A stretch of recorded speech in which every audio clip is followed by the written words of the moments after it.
मेरी माँ सारा पैसा अपनी तीनों बहनों में बांट देती है, लेकिन मुझे एक पैसा भी नहीं देती। जिस पर पैसे बांटने के अगले ही दिन वह मुझे अचानक से कॉल करती है, मैं कुछ दिनों के लिए तुम्हारे घर आना चाहती हूँ, ठीक है ना। यह सुनकर मैं दिल में ही स्नीर करता हूँ। ये तो साफ था कि अब पैसा खत्म हो चुका है और अब उन्हें कोई ऐसा इंसान चाहिए था जो उनका बुढ़ापा संभाले। जिस पर उसके बोलना पूरा करने से पहले ही मैं सीधे उसे बीच में रोक देता हूँ। मॉम, मैंने एक हाई एंड नर्सिंग होम से कांटेक्ट कर लिया है। 20,000 युआन हर महीने का है। एनवायरनमेंट भी बहुत अच्छा है। जिस पर सिंस बड़ी बहन और बाकी दोनों ने सारा पैसा ले लिया है तो यह खर्चा भी वही लोग उठाएंगी, इसलिए उन्हें बोल दो कि तुम्हें वहां छोड़ आएं। फोन के दूसरी तरफ अचानक से सन्नाटा छा जाता है, जिस पर इतने सालों में पहली बार मुझे ऐसा फील होता है जैसे मैं किसी पुलिस की इंस्टेंट डेथ वाली साइलेंस सुन रहा हूँ। इतने सालों तक मैं एक बेवकूफ की तरह जीता रहा था। मैं इस फैमिली का इकलौता बेटा था और उनकी नजरों में सबसे ज्यादा सक्सेसफुल भी। मैंने एक बड़े कॉलेज से ग्रेजुएशन किया था, फिर एक बड़े सिटी में मेहनत करके जॉब करता था। मेरे पास हाउस भी था, कार भी थी और साल की सैलरी 1 मिलियन तक पहुंचती थी। जिस पर बड़ी बहन ने जब हाउस खरीदा था तब 2 लाख युआन कम पड़ रहे थे और वह पैसा मैंने दिया था। फिर दूसरी बहन के बच्चे का एडमिशन एक की हाई स्कूल में होता है और वहां के 1.5 लाख युआन स्पॉन्सरशिप फी भी मैंने ही पे किया था। इसके बाद तीसरी बहन एक स्टोर खोलती है, लेकिन उसमें 3 लाख युआन का लॉस हो जाता है, जिस पर वह गड्ढा भी मैंने ही भरा था। मेरी माँ हर कुछ दिनों में मुझे कॉल करती थी। कभी कहती थी कि यहाँ तबीयत ठीक नहीं है, कभी कहती थी कि वहां पैसों की जरूरत है, जिस पर हर बार मैं बिना एक शब्द बोले सीधे पैसा ट्रांसफर कर देता था। मैं सोचता था कि मैं इस फैमिली का पिलर हूँ, वह सब लोग मेरी मेहनत देखते हैं और मेरी माँ, जिसे मेरा सबसे ज्यादा दर्द होता है, वह हमेशा अपने इकलौते बेटे से प्यार करती होगी। लेकिन कल वह 6 करोड़ का पैसा मेरे चेहरे पर पड़े 6 करोड़ थप्पड़ों जैसा लगता है, जिस पर मुझे पहली बार समझ आता है कि उनकी नजरों में मैं बस एक एटीएम था, जिससे जितना चाहो उतना पैसा निकाला जा सकता है। मैं फोन के दूसरी तरफ उसकी तेज और दबाई हुई सांसें सुन सकता था। शायद उसने कभी सपने में भी नहीं सोचा था कि उसका वह बेटा, जो हमेशा उसकी हर बात मानता था, उससे इस तरह बात करेगा। जिस पर मैं चुपचाप उसकी जोरदार चीख, गुस्से या इमोशनल ब्लैकमेल का इंतजार करता रहता हूँ, लेकिन कुछ भी नहीं होता। कुछ सेकंड बाद सामने से फोन काट दिया जाता है, जिसके बाद सिर्फ बीप की आवाज आती रहती है। मैं अपना फोन उठाता हूँ, कॉल लॉग को एक बार देखता हूँ और फिर उस नंबर को, जिसे मैं इतने सालों से जानता था, सीधे ब्लैकलिस्ट में डाल देता हूँ। फोन काटने के बाद मुझे जिंदगी में पहली बार ऐसा सुकून फील होता है जैसे कई सालों से मेरे दिल पर रखा हुआ कोई बड़ा पत्थर आखिरकार हट गया हो। जिस पर स्टडी रूम का दरवाजा धीरे से खुलता है और मेरी वाइफ फेंगिया हाथ में एक कप हॉट टी लेकर अंदर आती है। वह मुझे देखकर पूछती है, किसका कॉल था? आवाज कुछ ठीक नहीं लग रही थी। जिस पर मैं उसका हाथ पकड़ता हूँ और उसे कल वाले पैसों की बात और अभी अभी हुई फोन कॉल के बारे में बता देता हूँ। लेकिन वह ना गुस्सा होती है और ना ही सरप्राइज होती है। वह बस धीरे से सांस छोड़ती है और फिर कहती है, मुझे पहले से अंदाजा था कि एक दिन ऐसा जरूर आएगा। ठीक है, अगर रिश्ता टूटना है तो टूटने दो। तुम जो भी डिसीजन लोगे मैं तुम्हारे साथ हूँ। यह सुनकर मेरा दिल गर्म हो जाता है, जिस पर मुझे पहली बार लगता है कि अगर जिंदगी में ऐसी वाइफ साथ हो तो इंसान कुछ भी झेल सकता है। लेकिन यह शांति ज्यादा देर तक नहीं टिकती। कुछ ही देर बाद मेरा फोन फिर से रिंग करने लगता है। कॉल बड़ी बहन का था। जैसे ही मैं फोन उठाता हूँ वह गुस्से में चिल्लाना शुरू कर देती है, झोरान, तुम्हारा मतलब क्या है? क्या तुम पागल हो गए हो? तुम मॉम से इस तरह कैसे बात कर सकते हो? उन्हें नर्सिंग होम भेज दोगे? तुम सोच भी कैसे सकते हो? उनकी तबीयत ठीक नहीं रहती। जिस पर मैं ठंडे स्वर में कहता हूँ, नर्सिंग होम में प्रोफेशनल्स उनका ख्याल रखेंगे। ये ज्यादा अच्छा नहीं है क्या? वह तुम्हारी माँ है। बड़ी बहन जोर से चिल्लाती है, उनका बुढ़ापा संभालना एक बेटे की जिम्मेदारी होती है। यह सुनकर मैं हंस पड़ता हूँ। अच्छा, जब तुमने 2 करोड़ युआन का डेमोलिशन मनी लिया था तब तुम्हें क्यों नहीं लगा कि बेटे की भी कोई जिम्मेदारी होती है? मॉम ने सारा पैसा तुम लोगों को दे दिया, अब जिम्मेदारी भी तुम लोग ही उठाओ। दुनिया में ऐसा कोई रूल नहीं है कि पैसा भी तुम लोग रखो और काम भी मैं करूं। झोरान, मत भूलो तुम इस घर के इकलौते बेटे हो। जिस पर मैं ठंडे स्वर में जवाब देता हूँ, तो क्या सिर्फ बेटा होने की वजह से मैं तुम लोगों के हाथों पूरी जिंदगी निचोड़ा जाता रहूं? सुन लो, कल से अब कुछ भी पहले जैसा नहीं रहेगा। यह कहकर मैं फोन काट देता हूँ, लेकिन 5 मिनट भी नहीं बीतते और एक दूसरा अननोन नंबर फिर से कॉल करता है। इस बार दूसरी बहन जो हुई थी। जैसे ही मैं फोन उठाता हूँ वह तुरंत बोलना शुरू कर देती है, तुम इतने निर्दयी कैसे हो सकते हो? मॉम ने हमें पालने में कितनी मेहनत की है। हाँ, बहुत मेहनत की है, मैं शांत आवाज में कहता हूँ। इसीलिए उन्होंने खुद के लिए 65 लाख युआन रखे और बाकी सारा पैसा तुम लोगों को दे दिया। मुझे उससे कोई प्रॉब्लम नहीं थी, लेकिन उन्होंने मुझे एक पैसा भी नहीं दिया। जिस पर झो हुई तुरंत कहती है, वह इसलिए क्योंकि उन्हें अपनी बेटियों से प्यार है और वह तुम्हारी भी फिक्र करती हैं। और मेरी? मैं धीरे से पूछता हूँ, तुम एक बड़े आदमी हो, तुम्हारी साल की इनकम 1 मिलियन है, तुम्हें पैसों की क्या कमी। जिस पर मैं गहरी सांस लेता हूँ। मुझे पैसों की परवाह नहीं है, मुझे उस दिल की परवाह है जो हमेशा से एक तरफ झुका हुआ था। झो हुई, अपने बड़े बड़े डायलॉग्स अपने पास रखो, अब इनका मुझ पर कोई असर नहीं होता। वह गुस्से में कहती है, तुम मॉम का दिल तोड़ दोगे। जिस पर मैं धीरे से जवाब देता हूँ, जब उन्होंने फैसला किया कि मुझे एक पैसा नहीं मिलेगा, उसी दिन मेरा दिल टूट गया था। यह कहकर मैं फिर से फोन काट देता हूँ। इसके बाद तीसरी बहन जो यान का कॉल आता है। वह हमेशा से सबसे ज्यादा गुस्सैल थी और इस बार भी वह खुद को रोक नहीं पाती। जैसे ही फोन कनेक्ट होता है, वह जोर जोर से गालियां देना शुरू कर देती है। झोरान, तुम एक फाइट आइड वुल्फ हो। इंटरनेट पर 2 बातें क्या सुन ली? अपनी माँ को ही भूल गए? उन्होंने तुम्हें बेकार में पाला। इतने सालों की तुम्हारी ह्यूमैनिटी क्या कुत्ते के पेट में चली गई? अगर तुम मॉम को अपने घर नहीं लाए तो हम तुम्हारी कंपनी में आएंगे, वहां तमाशा करेंगे और तुम्हारी रेपुटेशन बर्बाद कर देंगे। ये मेरी अपनी बहन थी। जब उसे मुझसे पैसा चाहिए होता था तब मैं उसका सबसे अच्छा भाई होता था, लेकिन अब सिर्फ इसलिए कि मैं आगे भी उनका काऊ और हॉर्स बनकर काम करता रहूं, वह मुझे थ्रेट तक देने लगती है। जिस पर मुझे साफ समझ आ जाता है कि यह मामला अभी खत्म नहीं हुआ है। फोन पर दी गई धमकियां उनके लिए काफी नहीं होंगी। वह लोग जरूर मेरे घर आने वाले हैं। और फिर अगले ही शाम डोरबेल बजती है। मैं कैट आई से बाहर देखता हूँ, जिस पर दरवाजे के बाहर 4 लोग खड़े नजर आते हैं। पूरा परिवार एक साथ आया था और सबके चेहरों पर बनावटी दुख और शिकायत साफ दिखाई दे रही थी, जैसे मैं ही कोई सबसे बड़ा गुनहगार था। मैं लिविंग रूम में अपनी बेटी के साथ खेल रही फेंग या से कहता हूँ, तुम लेले को लेकर रूम में चली जाओ, दरवाजा लॉक कर लेना और बाहर मत आना। जिस पर फेंग या चुपचाप सिर हिलाती है और अपनी बेटी को गोद में लेकर बेडरूम में चली जाती है। मैं एक गहरी सांस लेता हूँ और फिर दरवाजा खोल देता हूँ। दरवाजा खुलते ही 4 लोग बाढ़ की तरह अंदर घुस आते हैं। सबसे आगे मेरी माँ चल रही होती है और घर के अंदर आते ही वह जोर जोर से रोना शुरू कर देती है। मैंने तुम्हारा क्या बिगाड़ा है? मैंने इतनी मेहनत से तुम्हें बड़ा किया और तुम मेरे साथ ऐसा कर रहे हो? मैंने कैसा नालायक बेटा पैदा किया है? जिस पर बड़ी बहन तुरंत बोल पड़ती है, अच्छा हुआ कि तुम्हें अभी भी दरवाजा खोलना आता है। मुझे तो लगा था कि अब तुम्हें अपनी माँ भी नहीं चाहिए। फिर दूसरी बहन कहती है, तुम्हारी माँ बस गुस्से में थी, क्या तुम्हारे अंदर जरा भी कॉन्शियस नहीं बची? मैं उनकी बातों और शोर को पूरी तरह इग्नोर कर देता हूँ। मैं धीरे से किचन में जाता हूँ, अपने लिए एक गिलास पानी भरता हूँ और आराम से पानी पीने लगता हूँ। जिस पर वह देखते हैं कि मैं कुछ नहीं बोल रहा तो उनका शोर और भी ज्यादा बढ़ जाता है। पूरा लिविंग रूम उनकी चीखों, तानों और इल्जामों से भर जाता है। ऐसा लग रहा था जैसे 4 लोग मिलकर मेरे ऊपर अटैक कर रहे हों। और फिर जब काफी देर तक चिल्लाने की वजह से उनकी आवाज थोड़ी बैठने लगती है, तब मैं धीरे से अपना पानी का ग्लास नीचे रख देता हूँ। ग्लास सामने रखी ग्लास टी टेबल से टकराता है और एक साफ सी आवाज आती है, जिस पर पूरा लिविंग रूम एकदम शांत हो जाता है। 4 लोग मेरी तरफ देखने लगते हैं। मैं अपने पास वाले ड्रॉर से एक नोटबुक और एक पेन निकालता हूँ और फिर उनकी तरफ देखकर कहता हूँ, जब आज सब लोग यहाँ आ ही गए हैं तो चलो हिसाब कर लेते हैं। 2010 में बड़ी बहन ने हाउस खरीदा था। तब डाउन पेमेंट में थोड़े पैसे कम पड़ रहे थे और उसने मुझसे 1 लाख युआन लिए थे। उस वक्त कहा गया था कि ये पैसे उधार हैं, लेकिन आज तक वापस नहीं मिले। फिर 2012 में दूसरे जीजा का बिजनेस में लॉस हो गया था। उन्हें तुरंत पैसों की जरूरत थी, जिस पर मैंने 1.5 लाख युआन दिए थे और वह पैसे भी कभी वापस नहीं आए। इसके बाद 2014 में तीसरी बहन ने एक शॉप खोलने की बात की थी। तब मैंने उसे 2 लाख युआन स्टार्टअप मनी के तौर पर दिए थे, लेकिन बाद में शॉप बंद हो गई और वह पैसे भी खत्म हो गए। और 2015 से लेकर पिछले साल तक मॉम अलग अलग बहानों से मुझसे 4 लाख युआन से ज्यादा ले चुकी हैं, जिस पर मैंने कभी एक शब्द तक नहीं कहा। मैं नोटबुक में यह सब लिखता जाता हूँ। मेरी आवाज ज्यादा तेज नहीं होती, लेकिन उस शांत पड़े लिविंग रूम में मेरा हर एक शब्द बहुत साफ सुनाई दे रहा होता है, जिस पर धीरे धीरे उनके चेहरों का रंग बदलने लगता है। पहले उनके चेहरे पर गुस्सा था, फिर वह बेचैनी में बदलता है और अब वहां सिर्फ शर्म और घबराहट बचती है। मैं उनकी तरफ देखकर कहता हूँ, तुम लोगों ने 6 करोड़ युआन का पैसा बांट लिया और मुझे 1 पैसा तक नहीं दिया, लेकिन उसके बाद भी तुम लोग मुझे ही नालायक और बेकार बेटा बोल रहे हो। तुम्हें सच में लगता है कि यह सही है? बहुत आसान बात है, जिसने पैसा लिया है वही जिम्मेदारी भी उठाएगा। मॉम के पास खुद 65 लाख युआन है और तुम तीनों बहनों के पास 2-2 करोड़ युआन है। इतना पैसा काफी है कि वह अपना बाकी का बुढ़ापा आराम से निकाल सकें। तुम लोग चाहो तो मॉम को अपने घर रख सकती हो या फिर चाहो तो उन्हें नर्सिंग होम भेज सकती हो। खर्चा तुम लोग आपस में डिसाइड कर लेना। बस ये एग्रीमेंट साइन कर दो। आज के बाद मैं तुम्हारी जिंदगी में दखल नहीं दूंगा और तुम लोग भी मेरी जिंदगी में दखल मत देना।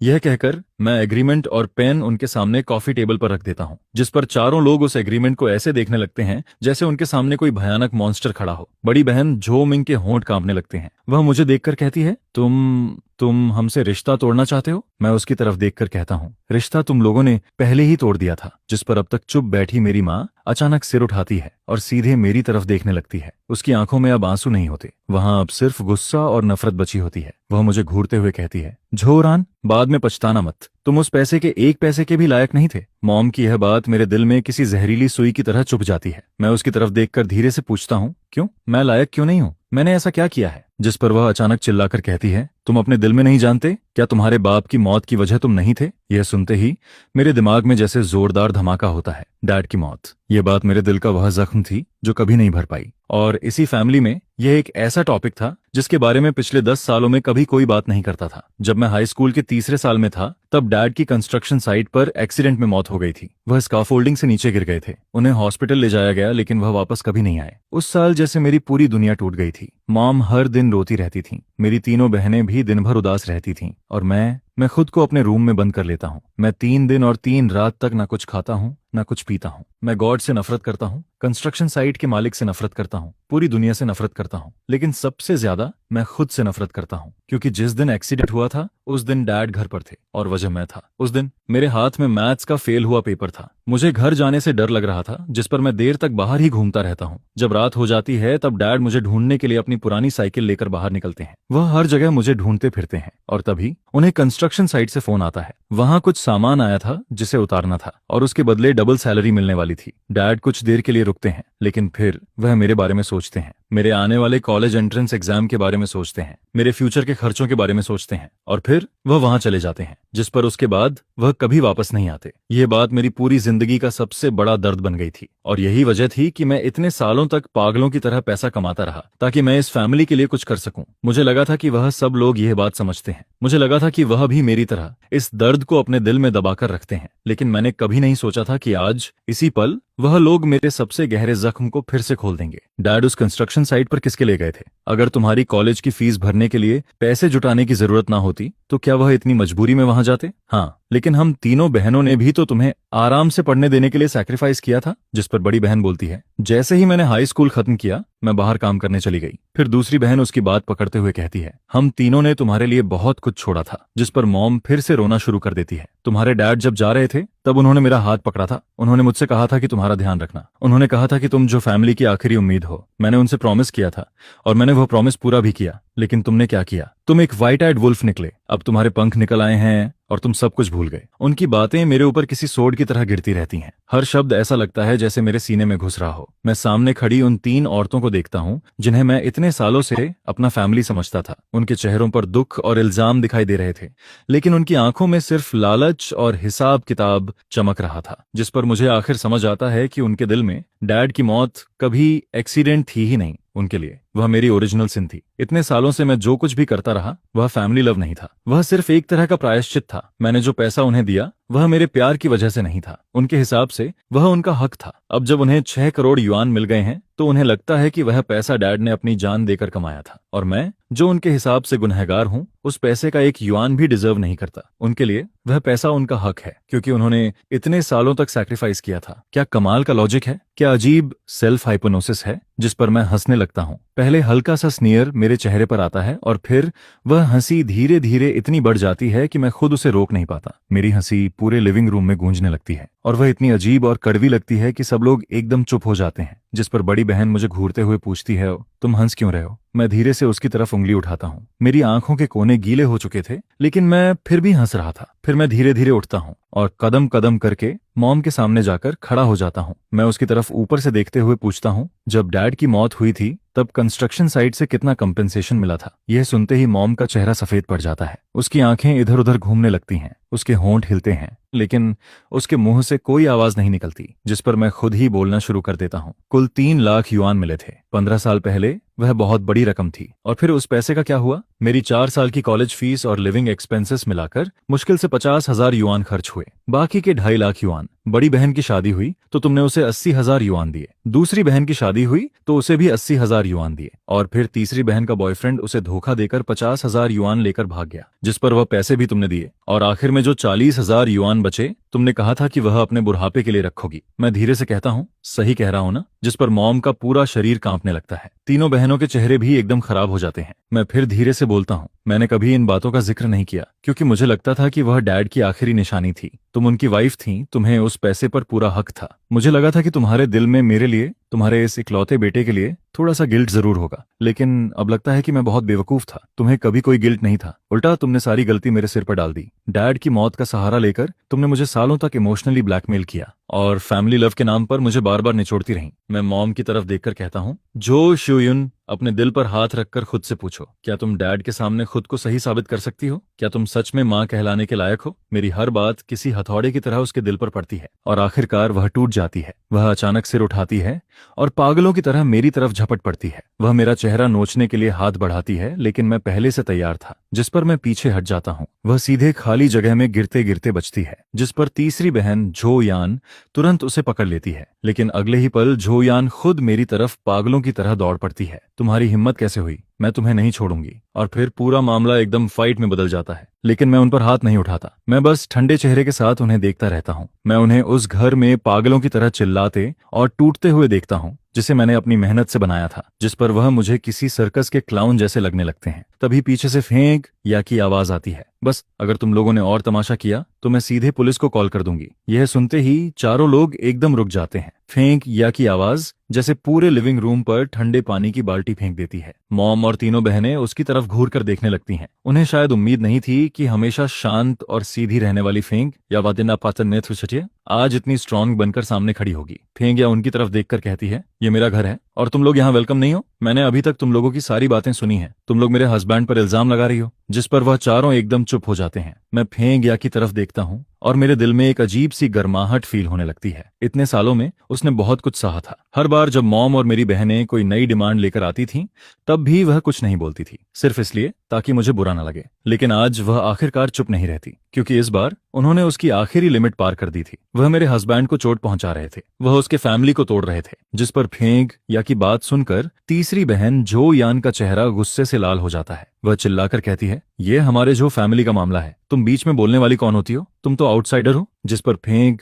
या बिना डरे जवाब देती है, मेरी शादी जोहरान से 8 साल पहले हुई थी। मैं इस घर की मिस्ट्रेस हूँ और तुम लोग, तुम सब तो शादी करके अपने अपने घर जा चुकी हो, फिर भी मेरे हस्बैंड की मेहनत की कमाई लेकर अपने घर चला रही हो। अब बताओ आउटसाइडर कौन है? यह सुनते ही जैसे उनकी आखिरी बची हुई इज्जत भी खत्म हो जाती है। दूसरी बहन झो हुई का चेहरा लाल और सफेद पड़ने लगता है और झो यान गुस्से में अपने पैर पटकने लगती है। जिस पर झो यान आगे कुछ नहीं बोलती, क्योंकि अगर वह और बोलती तो बात और भी गंदी हो जाती। मेरी माँ जोशियू बस फेंक या को खाली नजरों से देखती रहती है और फिर मेरी तरफ देखने लगती है। उसकी आंखों में सिर्फ शौक और यकीन न होने वाला भाव होता है। उसकी नजरों में बहू का मतलब हमेशा एक ऐसी औरत था जो चुपचाप सब सहती रहे, मेहनत करे और कभी जवाब ना दे। जिस पर उसने शायद कभी इमेजिन भी नहीं किया था कि फेंक या उसके सामने खड़ी होकर उसी के लिविंग रूम में उसे इतने सख्त शब्दों में जवाब देगी। फिर पूरे घर में एक अजीब सी खामोशी छा जाती है। करीब 2 मिनट तक कोई कुछ नहीं बोलता, जिस पर मैं धीरे से बोलना शुरू करता हूँ और उस दम घोंटने वाली चुप्पी को तोड़ देता हूँ।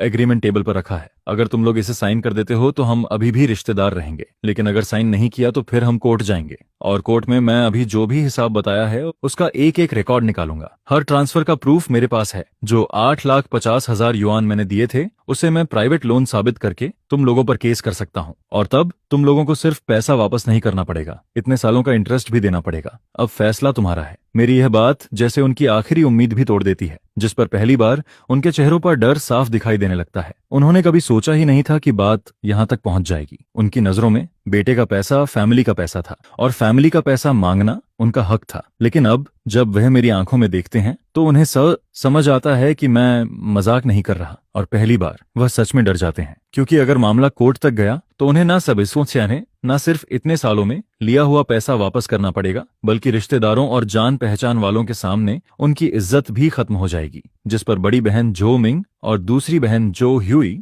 एक दूसरे की तरफ देखने लगती हैं। उनकी आंखों में डर, झिझक और बेचैनी साफ दिखाई दे रही थी। फिर मॉम कांपते हुए हाथों से एग्रीमेंट उठाती है। वह काफी देर तक उस पर लिखे हुए काले शब्दों को देखती रहती है और फिर दांत भींचकर धीरे से कहती है, ठीक है, बहुत अच्छा, बहुत अच्छा। उसका हर शब्द ऐसा लग रहा था जैसे वह अपने दांतों के बीच से निकाल रही हो। फिर वह मेरी तरफ देखकर कहती है, जोरान तुम बहुत बेरहम निकले। जिस पर वह पेन उठाती है और एग्रीमेंट पर अपना नाम लिख देती है। ऐसा लग रहा था जैसे उस साइन में उसकी सारी ताकत खत्म हो गई हो। इसके बाद बड़ी बहन, दूसरी बहन और तीसरी बहन भी एक एक करके आगे आती हैं। उनके चेहरे ऐसे लग रहे थे जैसे उनमें अब जान ही ना बची हो और फिर वह भी चुपचाप एग्रीमेंट पर अपना नाम लिख देती हैं। मैं उन 4 साइंड एग्रीमेंट्स को देखता हूँ, लेकिन मेरे दिल में जीत जैसा कुछ भी फील नहीं होता, बस एक बहुत गहरा दुख फील होता है। 30 साल से ज्यादा पुराना यह रिश्ता पैसों और लालच के सामने एक कागज की तरह कमजोर निकलता है और फिर एक झटके में सब खत्म हो जाता है। मैं दांत भींचकर सिर्फ एक शब्द कहता हूँ, निकल जाओ, जिस पर वह चारों लोग बिना कुछ बोले शर्म और गुस्से में वहां से निकल जाते हैं। जब मॉम दरवाजे तक पहुंचती है तो वह अचानक रुक जाती है। फिर वह पीछे मुड़कर मेरी तरफ देखती है। उसकी आंखों में इतनी नफरत थी जैसे वह मुझे जहर पिला दे, लेकिन उस नजर में कुछ अजीब भी था। ऐसा लग रहा था जैसे यह मामला अभी खत्म नहीं हुआ। जिस पर अगले ही पल वह जोर से दरवाजा बंद करके चली जाती है और आखिरकार पूरा घर शांत हो जाता है। फेंगिया धीरे से अपना फोन नीचे रखती है और मेरे पास आ जाती है। फिर वह बिना कुछ बोले मुझे पीछे से पकड़ लेती है। मैं अपना सिर उसके कंधे पर रख देता हूँ, जिस पर इतने समय से मैं जो खुद को मजबूत दिखा रहा था वह सब धीरे धीरे टूटने लगता है और फिर मैं एक छोटे बच्चे की तरह चुपचाप रोने लगता हूँ। लेकिन मैं अपने दिल में जानता था यह आखिर नहीं है। मैं अपनी माँ और तीनों बहनों को बहुत अच्छे से जानता हूँ। वह लोग इतनी आसानी से हार मानने वाले नहीं थे, जिस पर मुझे साफ फील हो रहा था कि अब इससे भी बड़ा तूफान आने वाला है। और फिर अगले दिन मैं हमेशा की तरह ऑफिस पहुंचता हूं, लेकिन जैसे ही मैं अपनी सीट पर बैठता हूं, असिस्टेंट श्याओ चेन घबराया हुआ अंदर आता है। मिस्टर जो, नीचे बहुत लोग जमा हो गए हैं। वह लोग बोल रहे हैं कि वह आपके फैमिली वाले हैं और वह रिसेप्शन पर तमाशा कर रहे हैं। यह सुनते ही मेरा दिल एकदम नीचे बैठ जाता है। जिस चीज का डर था आखिर वह हो ही गई। मैं विंडो के पास जाता हूँ और नीचे कंपनी के हॉल की तरफ देखता हूँ, जिस पर नीचे वही लोग दिखाई देते हैं। मेरी माँ जमीन पर बैठी हुई थी। वह अपनी टांग पर हाथ मार मार कर जोर जोर से रो रही थी। बड़ी और दूसरी बहन उसके दोनों तरफ खड़ी थीं और आसपास खड़े स्टाफ और कस्टमर से कुछ कह कहकर रो रही थीं। लेकिन सबसे ज्यादा शोर झो यान मचा रही थी। उसके हाथ में एक बड़ा प्रिंटेड पेपर था, जिस पर बड़े बड़े अक्षरों में लिखा था, करोड़ों कमाने वाला बेटा जोरान अपनी सगी माँ को घर से निकाल देता है। और सिर्फ वही लोग नहीं थे, वह अपने साथ और भी कई लोगों को लेकर आए थे। कुछ दूर के रिश्तेदार थे, कुछ गांव के लोग थे और कुछ ऐसे पड़ोसी थे जिन्हें बस तमाशा देखना पसंद था। करीब 20-30 लोग कंपनी के गेट पर खड़े थे। यह सब मेरी सोच से भी ज्यादा जल्दी और ज्यादा तैयारी के साथ हुआ था। वह लोग अब पूरी तरह से मुझसे लड़ने उतर आए थे। वह पब्लिक ओपिनियन का इस्तेमाल करके मुझे दबाना चाहते थे। वह मेरी रेपुटेशन खराब करना चाहते थे, मेरा करियर बर्बाद करना चाहते थे। जिस पर श्याओ चेन मेरी तरफ देखकर घबराई हुई आवाज में पूछता है, मिस्टर जो, अब क्या करें? पुलिस को कॉल करें क्या? मैं नीचे देखता हूँ और फिर शांत आवाज में कहता हूँ, नहीं, उन्हें जो करना है करने दो। जितना बड़ा तमाशा होगा उतना अच्छा होगा। मेरी बात सुनकर श्याओ चेन एकदम हैरान रह जाता है। उसे समझ नहीं आता कि मैं क्या कहना चाहता हूँ, लेकिन मैं बिना कुछ समझाए वापस अपनी डेस्क पर जाता हूँ और फिर कंपनी के एडमिनिस्ट्रेटिव डायरेक्टर और लीगल डायरेक्टर को कॉल करता हूँ। सिक्योरिटी वालों से बोल दो कि वह उनसे झगड़ा ना करें, बस वहां ऑर्डर बनाए रखें। कंपनी की प्रॉपर्टी और स्टाफ की सेफ्टी का ध्यान रखें। जिस पर वह दोनों हैरान जरूर होते हैं, लेकिन फिर तुरंत मेरी बात मानने के लिए चले जाते हैं, क्योंकि मैं बहुत अच्छे से जानता था कि मॉम और मेरी बहनों के दिमाग में क्या चल रहा है। उनके हिसाब से मैं एक बड़ी कंपनी का वाइस प्रेसिडेंट हूँ और मेरे लिए सबसे जरूरी चीज मेरी इज्जत और मेरा नाम है। उन्हें लगता था कि अगर वह इतना बड़ा तमाशा कर देंगे कि मैं सबके सामने शर्मिंदा हो जाऊं, तो मैं डरकर उन्हें वापस घर ले आऊंगा। मैं उनकी हर बात मान लूंगा। शायद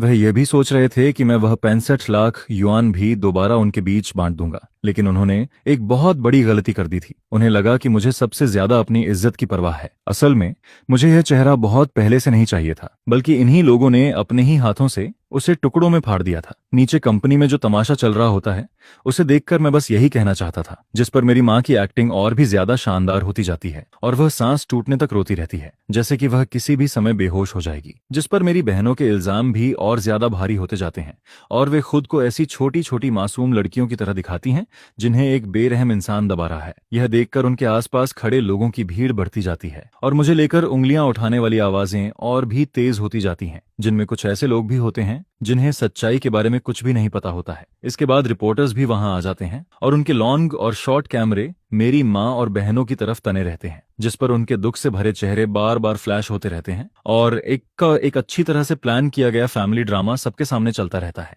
और इस पूरे ड्रामे के मेन कैरेक्टर्स वही लोग होते हैं, जबकि विलन मैं बन चुका होता हूँ। जिस पर मेरा फोन लगातार बजता रहता है और मेरे सीनियर पार्टनर्स और दोस्त बार बार पूछते रहते हैं कि आखिर हुआ क्या है, लेकिन मैं किसी का भी कॉल नहीं उठाता, क्योंकि मैं सही समय का इंतजार कर रहा होता हूँ। फिर दोपहर के ठीक 2 बजे इंटरनेट पर यह खबर तेजी से फैलने लगती है कि एक कंपनी एग्जीक्यूटिव ने अपनी माँ के साथ बुरा बर्ताव किया है, जिस पर तरह तरह की पोस्ट्स और डिस्कशंस बिना रुके सामने आने लगती हैं। मेरी फोटोज, मेरी पोजीशन और यहाँ तक कि मेरे घर का एड्रेस भी लोगों के सामने निकाल लिया जाता है, जिस पर मैं इंटरनेट पर सबके लिए एक नालायक बेटा बन जाता हूँ जिसे हर कोई गालियां देता है और कंपनी के नीचे जमा भीड़ का गुस्सा भी अपनी हद तक पहुंच जाता है। फिर कैमरे की तरफ देखकर मेरी माँ तेज आवाज में चिल्लाती है, तुम्हारा रियल चेहरा बहुत जल्दी सबके सामने आ जाएगा। जिस पर मैं टेबल पर रखी कुछ फाइल्स उठाता हूँ, अपना सूट ठीक करता हूँ और कंपनी के कॉलीग्स की नजरों के बीच आगे बढ़ता हूँ, जिनमें कुछ लोग मुझे सिंपैथी से देखते हैं, कुछ लोग ताने मारते हैं और कुछ लोग बस क्यूरियोसिटी से मुझे देखते रहते हैं। इसके बाद मैं एलिवेटर में घुसता हूँ और नीचे पहुंचते ही हॉल की सारी आवाजें एक साथ मेरे कानों में गूंजने लगती हैं।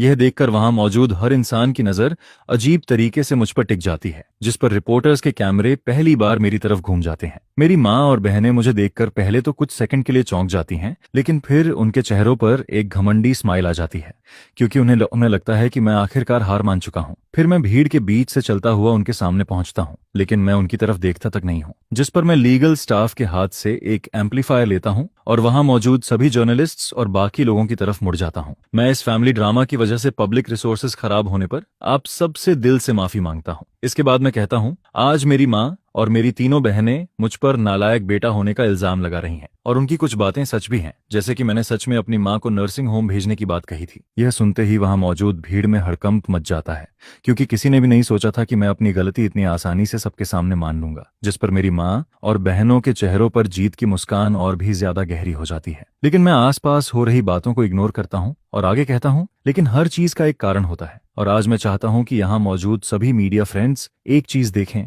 इतना कहने के बाद मैं अपने हाथ में पकड़ी हुई यूएसबी ड्राइव का बटन दबा देता हूँ, जिस पर मेरे पीछे कंपनी बिल्डिंग के बाहर लगी बड़ी एलईडी स्क्रीन अचानक से जल उठती है। फिर कल घर में फेंक या द्वारा रिकॉर्ड किया गया वीडियो उस स्क्रीन पर चलने लगता है। वीडियो में मेरी माँ गुस्से से मुझे घूर रही होती है, जिस पर तीसरी बहन पागलों की तरह चीखती है और मुझे गालियां देती रहती है। वे सब पूरी तरह से पागल नजर आ रही होती हैं और उनका बदसूरत चेहरा HD कैमरा में साफ साफ रिकॉर्ड हो चुका होता है। यह देखकर वहां मौजूद भीड़ पूरी तरह से शांत हो जाती है, लेकिन LED स्क्रीन पर वह वीडियो बार बार चलता रहता है, जिस पर मेरी माँ का गुस्से और नफरत से भरा चेहरा सबके सामने साफ दिखाई देता है और तीसरी बहन झोयान की तेज और जहरीली आवाज पूरे स्क्वायर में गूंजती रहती है। इसके बाद बड़ी बहन और दूसरी बहन की हरकतें भी स्क्रीन पर दिखती रहती हैं, जिस पर उनके चेहरे, उनकी बातें और उनका लालच बिना किसी कट के सबके सामने आता रहता है और देखते ही देखते पूरी जगह पर सन्नाटा छा जाता है। जो लोग कुछ सेकंड पहले तक मेरी तरफ उंगली उठा रहे होते हैं, अब वही लोग एकदम चुप खड़े रहते हैं, जिस पर उनके चेहरों के एक्सप्रेशंस धीरे धीरे बदलने लगते हैं। पहले गुस्सा,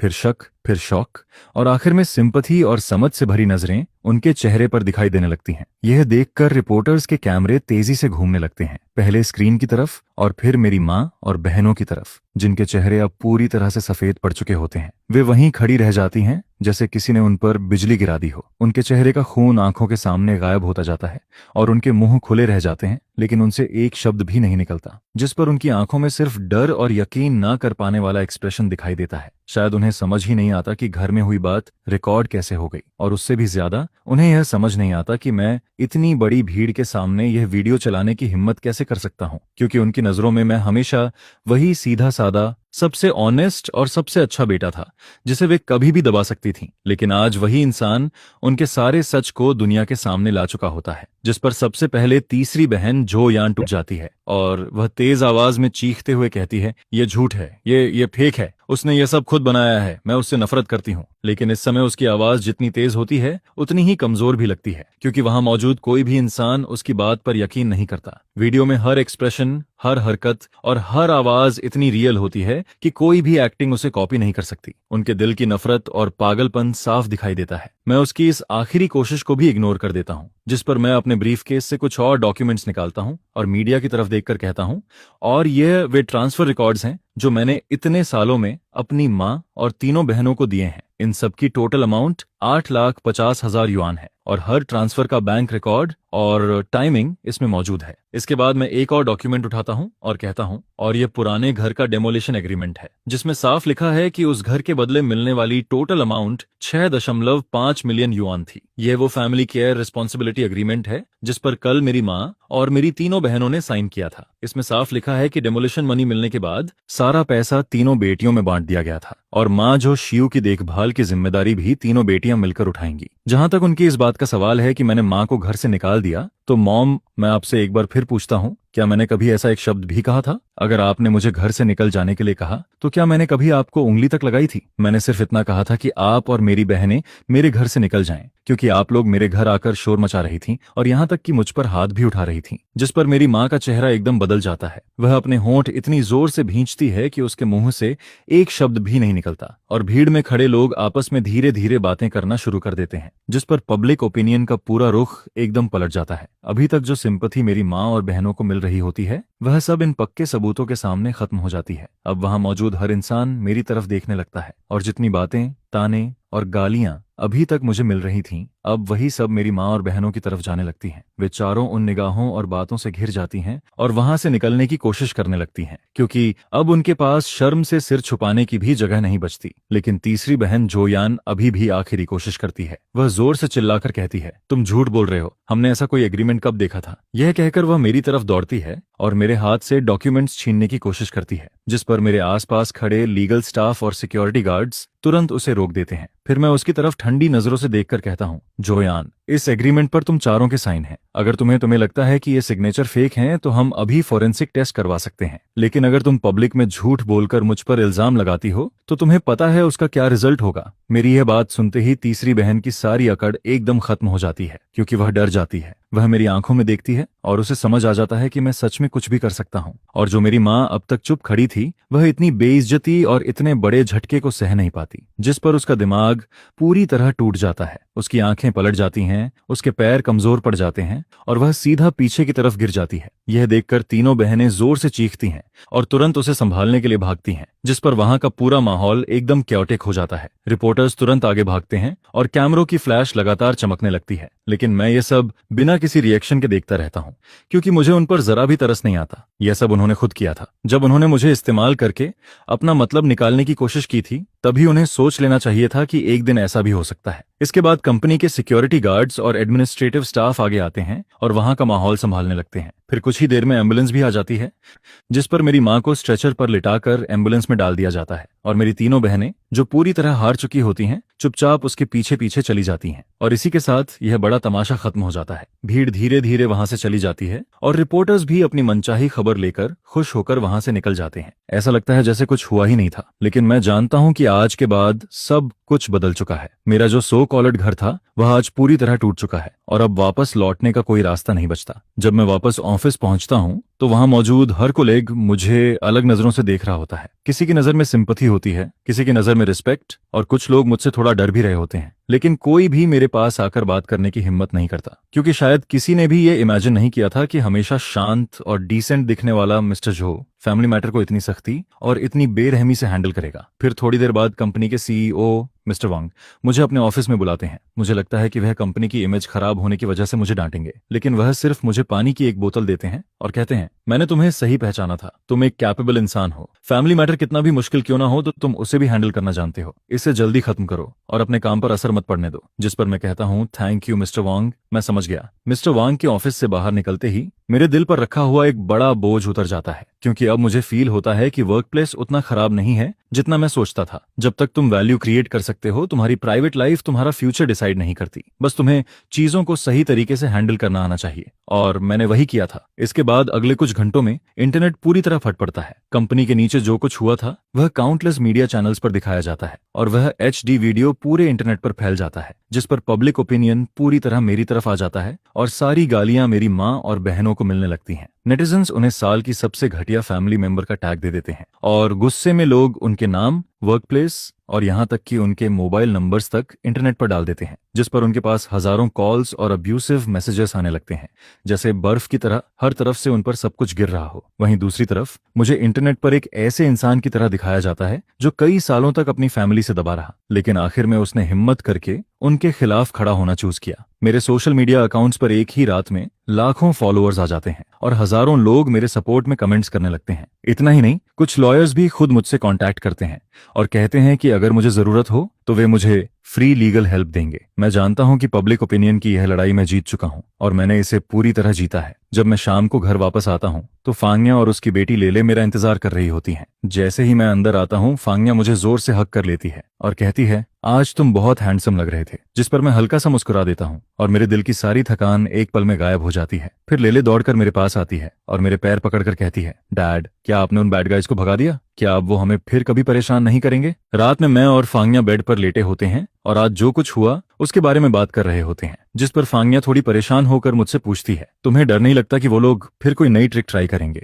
जैसे कि लेले के किंडरगार्टन जाकर वहां तमाशा करना? मुझे अब समझ आता है कि यह एक ऐसी बात थी जिसके बारे में मैंने पहले कभी सोचा ही नहीं था। मैं बस खुद को और कंपनी को बचाने के बारे में सोच रहा था, लेकिन मैं ये भूल गया था कि मेरी सबसे बड़ी वीकनेस अभी भी मेरी वाइफ और मेरी बेटी हैं। चिंता मत करो, कल मैं सिक्योरिटी कंपनी से कांटेक्ट करूंगा। वो तुम्हें और लेले को 24 घंटे प्रोटेक्शन देंगे और मैं किंडरगार्टन में भी बात कर दूंगा ताकि हमारे अलावा कोई भी लेले को टच न कर सके। मैं उनकी हद अब अच्छी तरह समझ चुका हूँ। पैसे के लिए वो लोग कुछ भी कर सकते हैं और मैं उन्हें दोबारा तुम्हें हर्ट करने का एक भी मौका नहीं दूंगा। जिस पर फांगनिया चुपचाप सिर हिलाती है और मेरे सीने से लग जाती है। लेकिन उस रात मुझे बिल्कुल चैन की नींद नहीं आती। मैं सपने में अपने पापा को देखता हूँ। वह हमेशा की तरह चुपचाप मुझे देख रहे होते हैं। उनकी आंखों में कोई गुस्सा नहीं होता, सिर्फ दर्द होता है। अगले दिन मुझे एक अजनबी नंबर से कॉल आता है, जिस पर दूसरी तरफ से एक बूढ़ी और कमजोर आवाज सुनाई देती है। वो मेरी माँ होती है। वह रोते हुए कहती है, माँ से गलती हो गई, मुझे सच में अपनी गलती समझ आ गई है।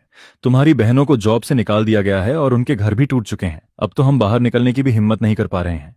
लेकिन क्या तुम अपनी माँ को माफ नहीं कर सकते? तुम बस एक स्टेटमेंट दे दो और सबको बता दो कि यह सब एक मिसअंडरस्टैंडिंग थी, वरना हम सच में जी नहीं पाएंगे। जिस पर मैं बस ठंडी आवाज में कहता हूँ, अब बहुत देर हो चुकी है, और फिर मैं फोन काट देता हूँ। मुझे लगा था कि अब सब खत्म हो जाएगा। पब्लिक ओपिनियन ने उन्हें पूरी तरह तोड़ दिया था और अब शायद कुछ समय तक सब शांत रहेगा। लेकिन मैंने उनकी पागलपन को कम समझा था और मैंने यह भी नहीं सोचा था कि मेरी माँ मुझसे इतनी नफरत करती है। फिर 3 दिन बाद मैं एक इंपॉर्टेंट प्रोजेक्ट मीटिंग में बैठा होता हूँ। तभी अचानक फांगनिया का फोन आता है। उसकी आवाज में इतना डर और रोना होता है जितना मैंने पहले कभी नहीं सुना था। वह कांपते हुए कहती है, जल्दी घर आओ, मॉम हमारे घर के बाहर गैस सिलेंडर लेकर बैठी है। वह कह रही है कि वह हम सबके साथ मर जाएगी। यह सुनते ही मेरा दिमाग एकदम ब्लैंक हो जाता है। गैस सिलेंडर लेकर सबको उड़ाने की बात, मैं अपने कानों पर यकीन नहीं कर पाता। क्या कोई माँ सच में ऐसा कर सकती है? मीटिंग रूम में बैठे सभी लोग मेरी तरफ देखने लगते हैं, लेकिन मुझे किसी को कुछ एक्सप्लेन करने की फुर्सत नहीं होती। मैं तुरंत कार कीज उठाता हूँ और भागता हुआ बाहर निकल जाता हूँ। मीटिंग वहीं रुक जाती है और मैं जितनी तेजी से हो सकता है एलिवेटर में घुस जाता हूँ। फिर कंपनी बिल्डिंग से बाहर निकलकर सीधा कार में बैठता हूँ। पूरे रास्ते में एक्सेलरेटर दबाकर गाड़ी भगाता हूँ। मेरे हाथ ठंडे पसीने से भरे होते हैं और मेरा दिल बहुत तेजी से धड़क रहा होता है। मैं इमेजिन भी नहीं कर पा रहा था कि घर पर अभी क्या हो रहा होगा। फांगनिया और लेले कैसी होंगी?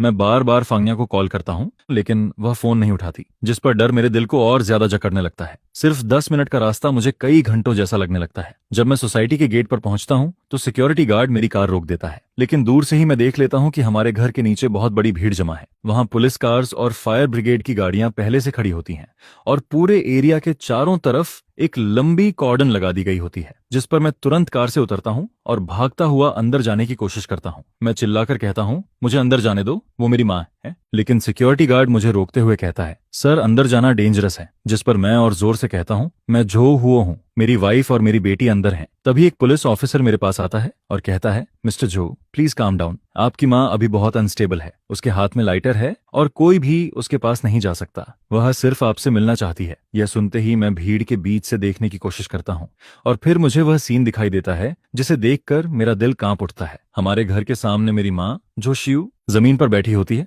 उसके पास एक बड़ा गैस सिलेंडर रखा होता है। उसका एक हाथ सिलेंडर पर होता है और दूसरे हाथ में वह एक लाल लाइटर पकड़े रहती है। लेकिन उसकी आंखें अब पहले जैसी नहीं होती, उनमें अब सिर्फ पागलपन होता है। ऐसा पागलपन जो सब कुछ खत्म कर देना चाहता है। ऐसा लगता है जैसे वह सबको अपने साथ नरक में खींचकर ले जाना चाहती हो। और उससे थोड़ी दूर मेरी तीनों बहनें जमीन पर घुटनों के बल बैठी होती हैं।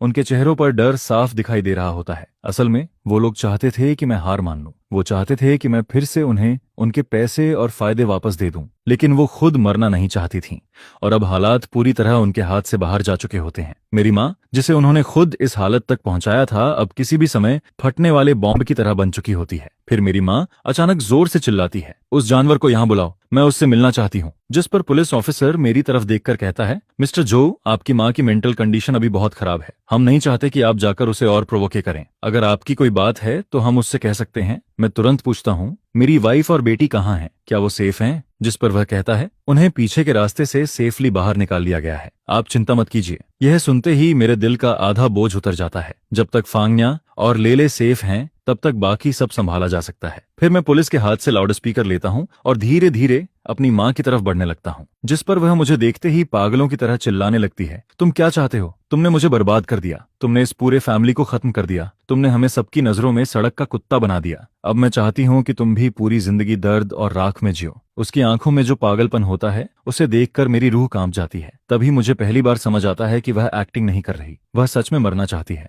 और वह चाहती है कि मेरे पास जो कुछ भी है उसे भी अपने साथ खत्म कर दे। फिर मैं अपनी माँ के पीछे घुटनों पर बैठी अपनी तीनों बहनों की तरफ देखता हूँ और कहता हूँ, देख लिया तुम लोगों ने, ये है तुम्हारी अच्छी माँ। 2 मिलियन युआन के लिए तुम लोगों ने उसे यहाँ तक पहुंचा दिया, अब खुश हो तुम लोग। जिस पर झोरान गुस्से में चिल्लाकर कहती है, तुम वहां खड़े होकर बातें मत करो, अभी तुरंत इंटरनेट पर जाओ और सबको बताओ कि पहले जो कुछ हुआ था वो सब मिसअंडरस्टैंडिंग थी और तुम हमसे माफी मांगते हो। तुम ही थे जिसने मुझे अंधा समझा और अब तुम चाहते हो कि वो 6.5 मिलियन फिर से निकालूं और दोबारा पूरे फैमिली में बांट दूं। मुझे फर्क नहीं पड़ता कि मुझे क्या करना पड़े, चाहे मैं पैसे उधार लूं या यह घर बेच दूं। मैं चाहता हूं कि तुम अभी के अभी हमारे सामने पैसे निकालो, वरना आज हम सब साथ में मरेंगे। आखिरकार उसने अपना असली मतलब बोल ही दिया। इतना बड़ा ड्रामा करने के बाद भी उसे आखिर में सिर्फ पैसे चाहिए थे। वह सबकी जान का डर दिखाकर मुझे धमका रही थी ताकि मैं उसे पैसे दे दूं, जिस पर मैं हंसने लगता हूं, लेकिन वह हंसी बहुत दर्द भरी होती है। मैं कहता हूं, क्या तुम्हें सच में लगता है कि मैं अब भी हार मान लूंगा? क्या तुम्हें लगता है कि मुझे सबसे ज्यादा इस घर की परवाह है? तो तुम बहुत गलत हो। जिस पल तुम गैस सिलेंडर लेकर मेरे घर के सामने बैठी थी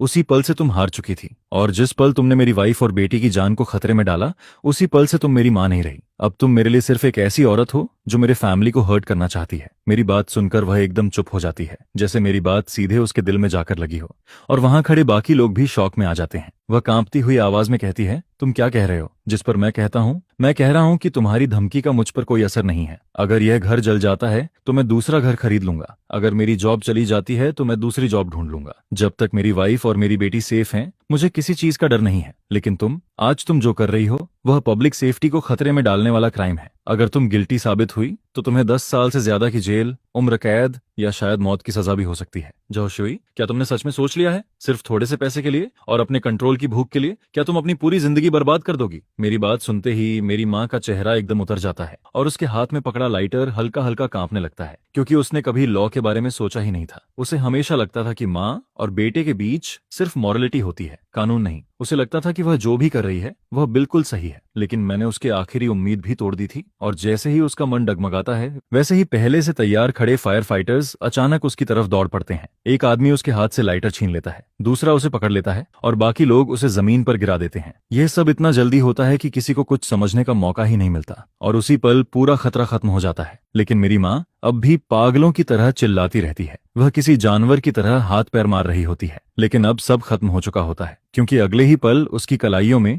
ठंडी हैंडकफ्स डाल दी जाती हैं और उसकी आखिरी पागलपन भी उसी के साथ खत्म हो जाती है। मैं अपनी माँ को पुलिस की गाड़ी में बैठते हुए देखता हूँ और मेरी तीनों बहनें जमीन पर बैठी रो रही होती हैं, लेकिन मेरे दिल में जरा सी भी खुशी नहीं होती, सिर्फ एक खालीपन होता है, क्योंकि आज के बाद यह घर सच में खत्म हो चुका था। इसके बाद पुलिस मुझे स्टेशन लेकर जाती है, लेकिन सस्पेक्ट की तरह नहीं बल्कि विक्टिम की तरह। इंटरोगेशन रूम की सफेद लाइट के नीचे मैं कुर्सी पर बैठा होता हूँ। सामने बैठा पुलिस ऑफिसर मुझे एक कप में गर्म पानी देता है। वह बहुत शांति से कहता है, मिस्टर जो, आपने बहुत कुछ सहा है, लेकिन हमें आज जो हुआ उसका पूरा स्टेटमेंट चाहिए। जिस पर मैं सिर हिलाता हूँ और सुबह से लेकर अब तक जो कुछ हुआ वह सब बताना शुरू कर देता हूँ। फांगिया का फोन आने से लेकर मेरे घर भागकर पहुंचने तक और फिर मेरी माँ के साथ हुई सारी बात मैं सब कुछ डिटेल में बताता हूँ, लेकिन मेरी आवाज पूरी तरह शांत होती है, जैसे मैं अपनी कहानी नहीं किसी और की कहानी सुना रहा हूँ। पुलिस ऑफिसर मेरी बात लिखता रहता है और बीच बीच में मेरी तरफ देखता है। उसकी आंखों में मेरे लिए थोड़ी सिंपैथी भी होती है। स्टेटमेंट खत्म होने के बाद मैं इंटरोगेशन रूम से बाहर निकलता हूँ, जिस पर कॉरिडोर में लगे कैमरों के पास मुझे मेरी तीनों बहनें दिखाई देती हैं। उन्हें भी पूछताछ के लिए लाया गया होता है। जो अकड़ और घमंड उनके अंदर पहले था, अब उसका नामो निशान नहीं बचा होता। उनके चेहरे पीले पड़े होते हैं और आंखें डर से भरी होती हैं। मुझे देखते ही बड़ी बहन जोमिन धीरे से खड़ी हो जाती है। उसके होंठ हिलते हैं जैसे वह कुछ कहना चाहती हो, लेकिन मैं उसे एक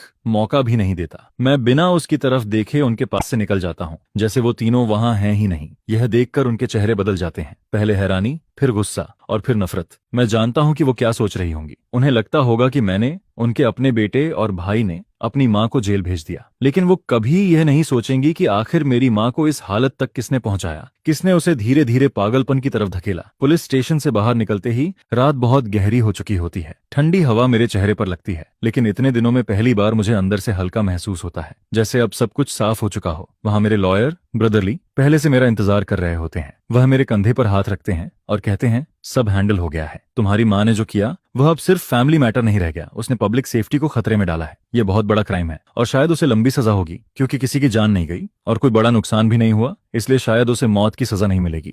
लेकिन जो हुआ उसका असर बहुत बड़ा है। मेरा इमेजिन है कि उसे कम से कम 10 साल की सजा जरूर होगी। 10 साल। मैं अपने मन में यही शब्द बार बार दोहराता हूँ, लेकिन मुझे न दुख होता है न दर्द। सिर्फ ऐसा लगता है जैसे अब सब खत्म हो चुका है। मेरी माँ की बाकी जिंदगी अब जेल की दीवारों के पीछे गुजरेगी और यह रास्ता उसने खुद चुना था। फिर मैं कार में बैठता हूँ और फांगनिया को कॉल करता हूँ। फोन कनेक्ट होते ही उसकी आवाज सुनाई देती है। वह घबराई हुई पूछती है, तुम ठीक हो ना? जिस पर मैं धीरे से कहता हूँ, मैं ठीक हूँ, तुम चिंता मत करो। लेले कहाँ है? वह कहती है, लेले सो चुकी है, मेरे पेरेंट्स हमारे पास आ गए हैं। फिर कुछ सेकंड चुप रहने के बाद वह धीरे से कहती है, चलो यहाँ से चले जाते हैं। अभी एक नया घर खरीदते हैं और इस जगह को छोड़ देते हैं। इन सारी बुरी यादों को पीछे छोड़कर हम फिर से नई जिंदगी शुरू करेंगे। इसके बाद मैं फिर से शुरुआत करता हूँ। मैं फोन को काट देता हूँ जिस पर मैं कार स्टार्ट करता हूँ। फिर कार धीरे धीरे सिटी की तरफ बढ़ती है और कार की विंडो के बाहर हजारों लाइट्स चमकती नजर आती हैं जो किसी गैलेक्सी की तरह फैलती जा रही होती हैं। यह देखकर मुझे पता होता है कि इस मोमेंट के बाद मेरा उस सो कॉल्ड घर से कनेक्शन पूरी तरह खत्म हो चुका है। अब मेरे सामने सिर्फ मेरी अपनी राह होती है। एक रोड नई जिंदगी की तरफ जाती है और दूसरी रोड किसी अननोन फ्यूचर की तरफ बढ़ती है, जिसके बाद जिंदगी एक रात में फिर से शांत होती हुई लगती है। लेकिन इसके पीछे अभी भी बहुत कुछ बाकी होता है। मेरी मदर को क्रिमिनल केस में पुलिस ने डिटेन कर लिया था, जिस पर अब वही सख्त पनिशमेंट उसका इंतजार कर रही होती है जो पहले मेरी तरफ मोड़ी जा रही थी। और जो रिलेटिव्स हमेशा इमोशनल प्रेशर डालते थे वो पूरी तरह चुप हो चुके होते हैं, क्योंकि अब उन्हें डर लगने लगता है। उन्हें डर होता है कि मैं, जो अब किसी को अपना नहीं मानता, कुछ भी कर सकता हूँ। जिस पर फेंग या के पेरेंट्स फेंग या और लेले को अपने घर वापस ले जाते हैं ताकि मैं बाकी की चीजों को आराम से हैंडल कर सकूं। इसके बाद मैं अपना करंट हाउस बेचने की तैयारी करता हूं और साथ ही रहने के लिए एक नई जगह ढूंढना शुरू करता हूं, क्योंकि इस बार मैं अपनी वाइफ और डॉटर को एक ऐसा घर देना चाहता हूं जो सच में सेफ और वार्म हो। लेकिन तभी जब मुझे लग रहा होता है कि अब सब कुछ धीरे धीरे ठीक होने वाला है, तभी मेरी तीनों सिस्टर्स एक बार फिर मेरे सामने आ जाती हैं।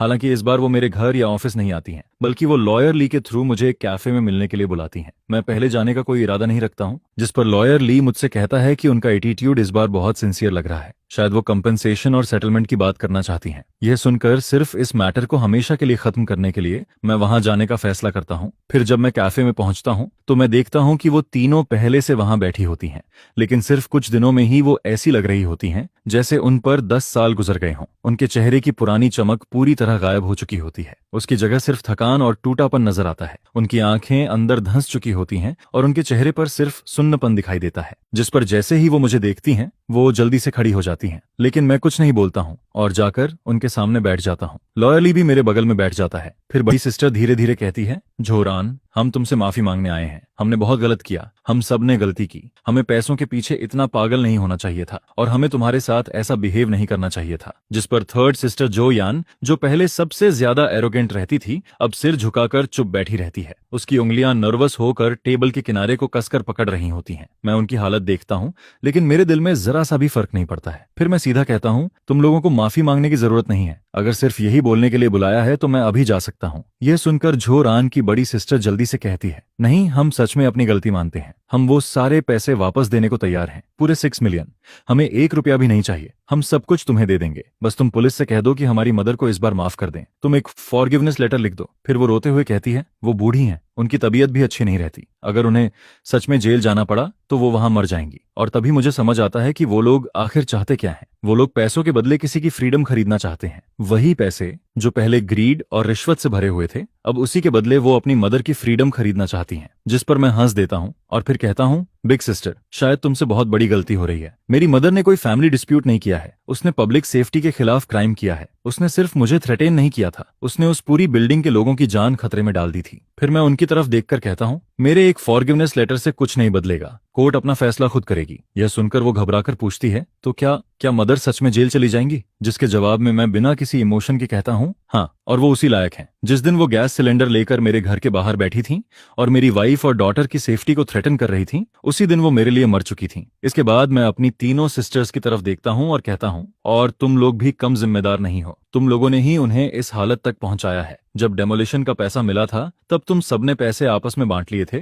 और उनकी जिम्मेदारी अकेले मेरे ऊपर डाल दी थी। फिर मैं आगे कहता हूँ, जब मैंने मना किया तब तुम लोगों ने ही उन्हें मेरे कंपनी में जाकर तमाशा करने के लिए उकसाया था। तुम लोगों ने ही उन्हें बार बार मेरे खिलाफ भड़काया था, और जब वो मेंटली टूटने लगी थी तब भी तुम लोग उन्हें रोकने की जगह लगातार आग में घी डालते रहे, जिस पर आखिर में उन्होंने वो एक्सट्रीम कदम उठा लिया। और अब तुम चाहती हो कि मैं उसके कॉन्सिक्वेंसेस उठाऊं? क्या तुम्हें सच में लगता है कि यह फेयर है? इतना कहकर मैं खड़ा हो जाता हूं, फिर मैं उनकी तरफ आखिरी बार भी नहीं देखता हूं और लॉयर ली के साथ कैफे से बाहर निकल जाता हूं, जिस पर मेरे पीछे से उनकी रोने की आवाजें सुनाई देती रहती हैं। वो इतनी जोर से रो रही होती हैं कि खुद को भी कंट्रोल नहीं कर पा रही होती हैं, लेकिन मैं जानता हूं कि यह मेरे और उनके बीच आखिरी बातचीत होती है। इसके बाद हमारी जिंदगी फिर कभी एक दूसरे से नहीं टकराती है। फिर 1 महीने बाद मैं अपना हाउस बेच देता हूं, और जिस दिन करोड़ों का कॉन्ट्रैक्ट फाइनल होता है उस दिन मैं अकेला आखिरी बार उस पुराने घर में वापस जाता हूं। घर के सारे फर्नीचर पहले ही हटाए जा चुके होते हैं। अब वहां सिर्फ खाली कमरे, फर्श पर पड़ा बिखरा हुआ सामान और पुरानी मेमोरीज बची होती हैं। मैं इस घर में पूरे 8 साल तक रहा था।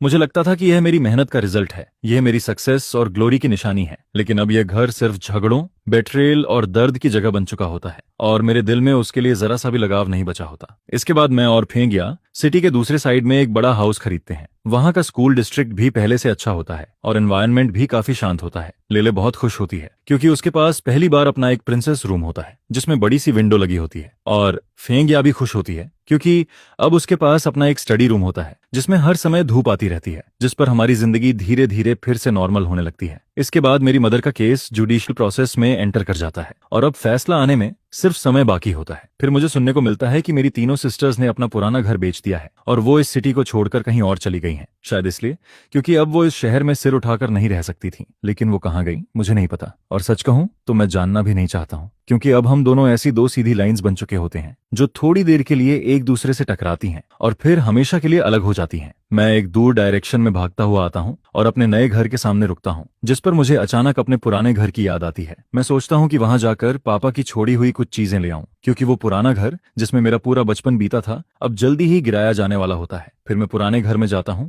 और सीढ़ियां चढ़कर ऊपर पहुंचता हूं, जिसके बाद मुझे एक धूल से भरा बॉक्स मिलता है। मैं उसका लॉक खोलता हूं और उसके अंदर पापा की पुरानी चीजें रखी हुई दिखाई देती हैं। कुछ पुराने कपड़े जो इतने धुल चुके होते हैं कि उनका रंग तक उड़ चुका होता है, एक पुराना टंग सी का कप जिसे वो कई सालों से यूज करते आ रहे थे, कुछ मॉडल वर्कर वाले मेडल और उनका फेवरेट चेस पीस। मैं उन चीजों को एक एक करके बाहर निकालता हूं और धीरे धीरे उन पर जमी धूल साफ करने लगता हूं, जिस पर मेरे दिमाग में पुरानी यादें आने लगती हैं। मेरे पापा बहुत कम बोलने वाले इंसान थे। वो अपनी फीलिंग्स कभी वर्ड्स में नहीं बताते थे, लेकिन हमेशा अपने एक्शन से मुझे प्यार फील करवाते थे। वो अपने खुरदरे बड़े हाथों से मेरे लिए एक सुंदर सा एप्पल छीलते थे, और जब भी मैं एग्जाम में अच्छे मार्क्स लाता था तो वो चुपके से मुझे साइड में ले जाकर पॉकेट मनी के लिए कुछ एक्स्ट्रा पैसे दे देते थे। फिर वो अपनी पुरानी टूटी हुई साइकिल पर मुझे बैठाकर एक गली से दूसरी गली तक घुमाते रहते थे। यह सब सोचते सोचते मेरी आंखें नम होने लगती हैं। मैं धीरे से कहता हूं, डैड, अगर आप आज यहां होते तो ये सब देखकर आपको कितना दुख होता। जिस पर मैं फिर से उस बॉक्स की चीजें ठीक से देखने लगता हूं, और तभी मुझे बॉक्स के नीचे एक हार्ड लेयर दिखाई देती है। मैं उसे काफी जोर लगाकर खोलता हूं, जिसके बाद उसके अंदर एक ऑयल क्लॉथ में लिपटा हुआ छोटा टिन बॉक्स रखा हुआ दिखाई देता है। उसे देखकर मेरी सांस रुक जाती है। मैं धीरे से उस टिन बॉक्स को खोलता हूं। उसके अंदर कोई ज्वेलरी या पैसे नहीं होते, वहां सिर्फ एक पुराना पीला पड़ चुका लेटर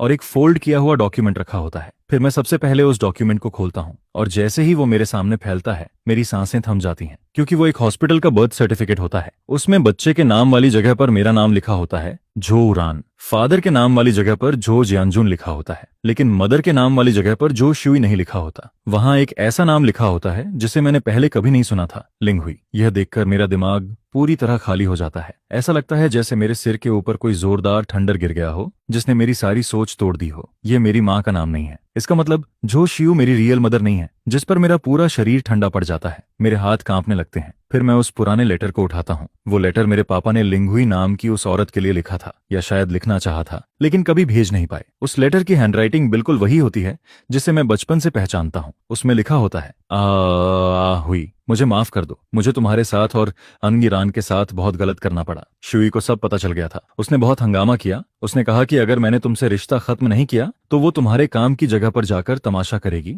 और तुम्हारी जिंदगी बर्बाद कर देगी। मैं बहुत कमजोर निकला। मैं डर गया था, इसलिए मैं सिर्फ तुम्हें छोड़ने का फैसला कर पाया। लेकिन मैं रन रन को अपने बेटे की तरह पालूंगा। तुम फिक्र मत करना, इस जिंदगी में मैं तुम्हारा हमेशा कर्जदार रहूंगा। एक लेटर के बाद दूसरा लेटर होता है, और उन सारे लेटर्स में मेरे पापा की पूरी जिंदगी का पछतावा, डर और गिल्ट भरा हुआ होता है, जिस पर आखिरकार मुझे 30 साल से भी ज्यादा पुराना सच पता चलता है। मैं जो शिव का बेटा था ही नहीं, मैं अपने पापा और किसी दूसरी औरत का बेटा था। जाओ शुई ने मुझे बड़ा जरूर किया, लेकिन उसने कभी मुझे माँ की तरह प्यार नहीं किया। उसने मुझे सिर्फ इसलिए पाला क्योंकि वो मेरे पापा को कंट्रोल करना चाहती थी और मुझे हमेशा एक आउटसाइडर की तरह नफरत करती थी। अब मुझे समझ आता है कि बचपन से उसने मेरे साथ इतना बुरा बिहेव क्यों किया। अब मुझे समझ आता है कि उसने अपना सारा प्यार सिर्फ अपनी तीनों बेटियों को क्यों दिया।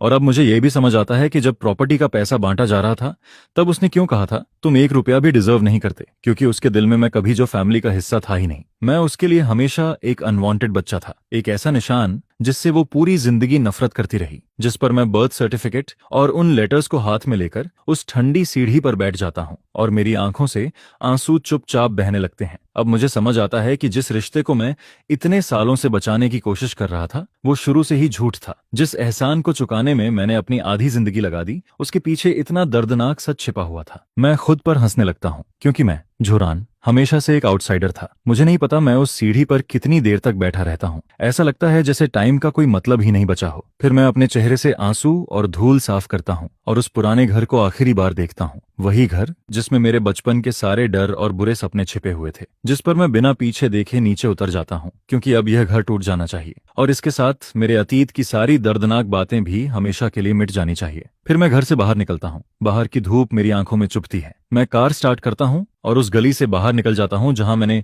अपनी जिंदगी के 18 साल बिताए थे। लेकिन मैं अपने नए घर नहीं जाता। मैं कार चलाकर सीधे रिवर के पास पहुंचता हूँ। फिर मैं विंडो नीचे करता हूँ और एक सिगरेट जलाता हूँ, जिस पर सिगरेट का धुआं हवा में धीरे धीरे उड़ने लगता है और उसी के साथ मेरे दिमाग की सारी उलझन भी धीरे धीरे साफ होने लगती है। मैं झो शिव का बेटा नहीं हूँ। यह सच मेरे लिए एक ऐसी की बन जाता है जो मेरे ऊपर पड़े सारे बंधन खोल देता है। अब मैं उसका कुछ भी कर्जदार नहीं हूँ। जिस नर्चरिंग ग्रेस की बात हमेशा की जाती थी, वो 30 साल की मेंटल टॉर्चर और खत्म ना होने वाली डिमांड्स के सामने कुछ भी नहीं थी। और वैसे भी इस फैमिली के लिए मैं पहले ही 8,50,000 युआन से भी ज्यादा खर्च कर चुका हूँ।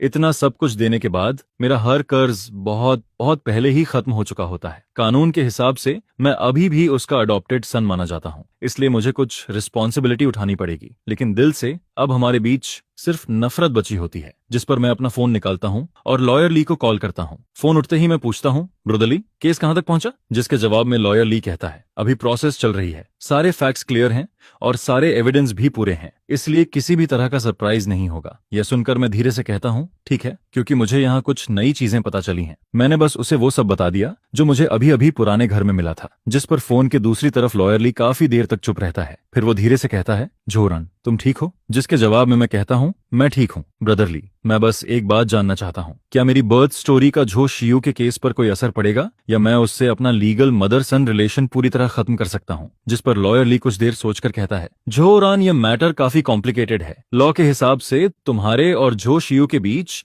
एक डी फैक्टो अडॉप्शन रिलेशन बन चुका है। फिर वो आगे कहता है, अगर तुम्हें अपनी रियल मदर का प्रूफ मिल भी गया है और तुम इस रिलेशन को एक तरफा खत्म करना चाहते हो, तब भी यह प्रोसेस बहुत मुश्किल होगा। खासकर अभी जब वो अपने जजमेंट का इंतजार कर रही है, तब कोर्ट को ऐसा लग सकता है कि तुम जानबूझकर अपनी रिस्पॉन्सिबिलिटी से बचना चाहते हो। जिस पर वो फिर कहता है, लेकिन जो प्रूफ तुमने दिया है उसे जज के सामने स्ट्रॉन्ग एविडेंस की तरह रखा जा सकता है। इससे यह साबित होगा कि झो शियू ने सालों तक तुम्हारे साथ प्रीडिजिस और मेंटल अब्यूज किया था। हालांकि इससे उसके ऊपर लगा पब्लिक सेफ्टी को खतरे में डालने वाला चार्ज नहीं बदलेगा, लेकिन जब जज पूरा केस देखेगा तब शायद उसे उसके एक्शंस के पीछे का रीजन समझ आए, भले ही वो रीजन कितना भी गलत और बिगड़ा हुआ क्यों ना हो। सीधी बात में इससे रिजल्ट नहीं बदलेगा, लेकिन पूरी स्टोरी ज्यादा क्लियर हो जाएगी। यह सुनकर मैं समझ जाता हूँ। फिर मैं फोन काट देता हूँ और उसी के साथ मेरे दिल में बची आखिरी उम्मीद भी टूट जाती है। मैं कानून के हिसाब से उसके नाम को अपनी जिंदगी से पूरी तरह नहीं मिटा सकता था, लेकिन अपने दिल और अपनी दुनिया से मैं उसे हमेशा के लिए बाहर निकाल सकता था। जिस पर मैं कार घुमाता हूँ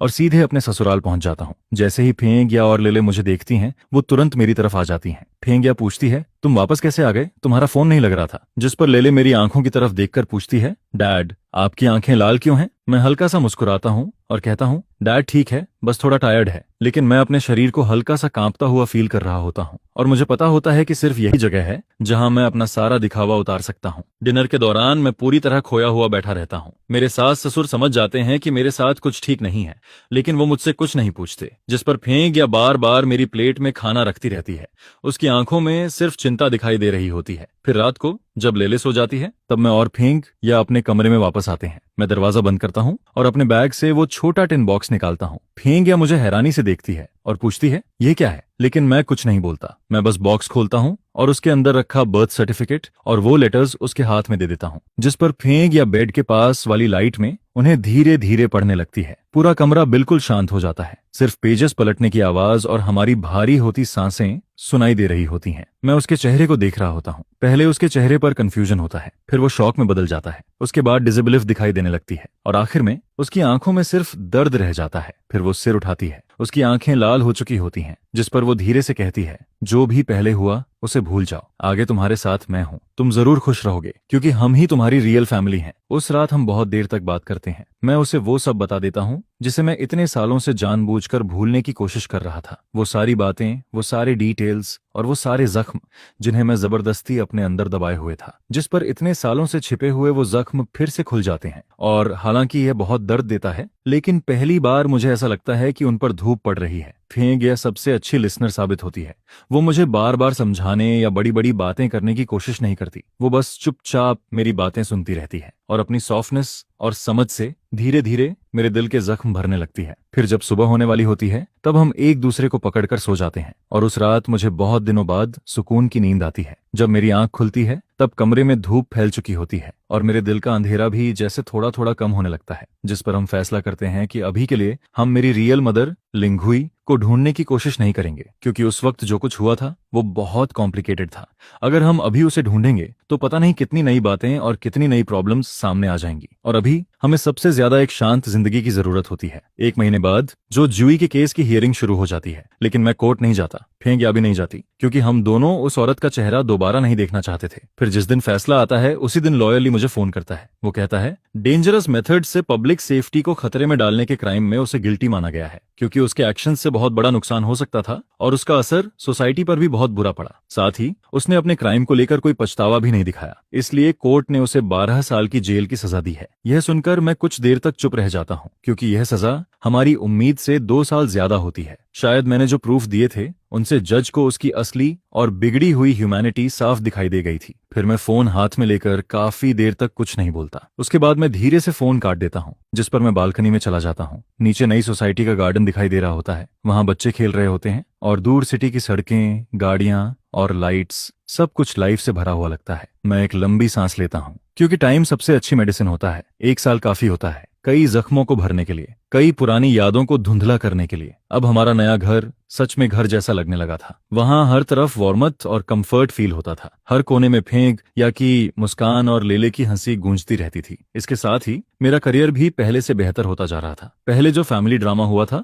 उसका मेरे काम पर कोई बुरा असर नहीं पड़ा, बल्कि कंपनी के सीनियर लोगों ने पहली बार मेरा रिस्पॉन्सिबल और स्ट्रांग साइड देखा था। जिस पर कुछ समय बाद मुझे कंपनी का एग्जीक्यूटिव वाइस प्रेसिडेंट बना दिया जाता है और मुझे एक बहुत बड़े नए प्रोजेक्ट की रिस्पॉन्सिबिलिटी भी मिल जाती है। अब मैं पहले से ज्यादा बिजी रहता हूँ, लेकिन मेरे दिल में पहले से ज्यादा शांति होती है, क्योंकि अब मैं किसी खाली और झूठे घर के लिए नहीं लड़ रहा था। अब मैं अपनी वाइफ, अपनी डॉटर और अपने छोटे से रियल फैमिली के लिए मेहनत कर रहा था। इसके बाद फेंक या अपनी पुरानी जॉब छोड़ देती है और फ्रीलांस ट्रांसलेटर बन जाती है। साथ ही वो फैमिली और पेरेंट चाइल्ड एजुकेशन पर आर्टिकल्स भी लिखने लगती है। अब हमारे पास लेले के साथ स्पेंड करने के लिए पहले से कहीं ज्यादा टाइम होता है। वीकेंड पर हम सब साथ में कंट्री साइड जाते हैं, वहां पिकनिक करते हैं। कभी अमेंसमेंट पार्क जाते हैं तो कभी म्यूजियम घूमने चले जाते हैं, जिस पर लेले का नेचर भी पहले से बहुत ज्यादा चेयरफुल हो जाता है।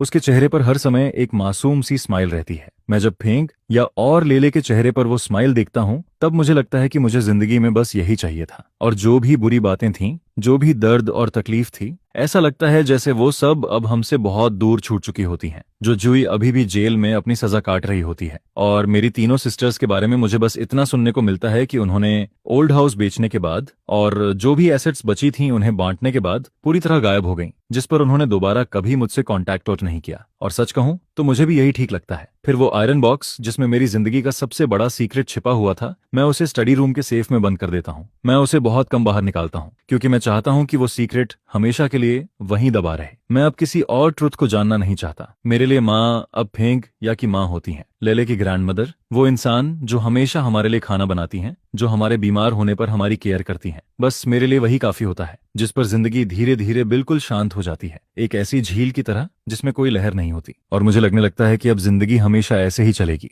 शांति से, खुशी से। लेकिन फिर एक दिन मुझे एक लेटर मिलता है। वो लेटर एक ऐसे शहर से आया होता है जिसका नाम मैंने पहले कभी नहीं सुना था। एनवेलप पुराने क्राफ्ट पेपर का बना होता है, उस पर सेंडर का कोई नाम नहीं लिखा होता, सिर्फ एक अनजान एड्रेस होता है, और लेटर भेजे हुए 1 हफ्ता हो चुका होता है। जिस पर मैं थोड़ी क्यूरियोसिटी में उसे खोलता हूँ। उसके अंदर एक प्रिंटेड लेटर रखा होता है। उस लेटर में बहुत कम वर्ड्स लिखे होते हैं, लेकिन उसका हर वर्ड मेरे दिल पर किसी भारी हथौड़े की तरह लगता है। उसमें लिखा होता है, मिस्टर जोरान, नमस्ते। मुझे माफ कीजिए, मैं 11 हॉस्पिस सेंटर में सोशल वर्कर हूँ। हमारे सेंटर में लिन हुई नाम की एक पेशेंट है। उन्हें लास्ट स्टेज का कैंसर है और डॉक्टर्स ने कहा है कि उनके पास अब ज्यादा टाइम नहीं बचा है। जब हम उनकी चीजें देख रहे थे तब हमें एक पुराना क्लॉथ मिला जिसमें आपका एड्रेस और इन्फॉर्मेशन लिखी हुई थी।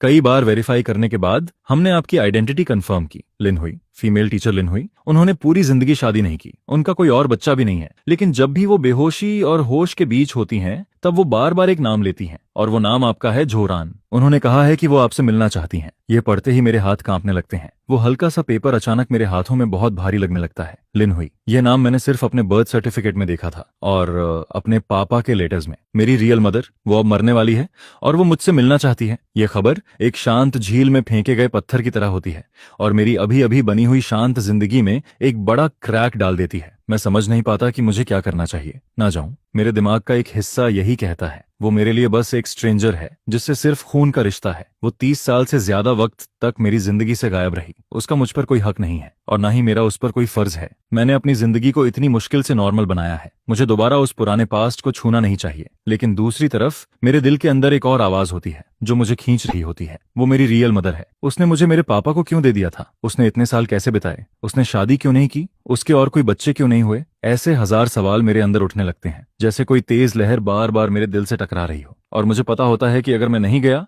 तो शायद मुझे इन सवालों के जवाब कभी नहीं मिलेंगे और शायद मैं पूरी जिंदगी इसी रिग्रेट के साथ जीता रहूंगा। जिस पर फेंग या स्टडी रूम में आती है, वो मेरे चेहरे को देखती है और बिना कुछ पूछे मैं वो लेटर उसके हाथ में दे देता हूँ। वो उसे धीरे धीरे पढ़ती है और उसे पढ़ने के बाद उसके चेहरे पर भी वही कंफ्यूजन और परेशानी दिखाई देने लगती है जो मेरे अंदर चल रही होती है। फिर वो मेरे पास आती है और मेरा ठंडा हाथ पकड़ लेती है। हम दोनों एक दूसरे की तरफ देखते हैं। हमारी आंखों में सिर्फ कंफ्यूजन होता है। फिर वो धीरे से पूछती है, क्या तुम जाना चाहते हो? जिस पर मैं पहले सिर हिलाकर ना कह देता हूँ, लेकिन अगले ही पल मैं फिर धीरे से सिर हिलाकर हाँ भी कह देता हूँ, क्योंकि मेरा दिल पूरी तरह उलझ चुका होता है। एक ऐसे इंसान से मिलने जाना जो मेरे लिए स्ट्रेंजर भी है और मेरी मदर भी। एक ऐसे सीक्रेट को खोलना जो 30 साल से ज्यादा वक्त से बंद पड़ा है। क्या मैं सच में इसके लिए तैयार हूँ? उस रात मुझे बिल्कुल नींद नहीं आती। फेंगिया मेरे बगल में सो रही होती है। उसकी सांसें बिल्कुल शांत होती हैं, लेकिन मैं आंखें खोले छत को देखता रहता हूँ और अंधेरे में मेरे दिमाग में सिर्फ सोच चलती रहती है।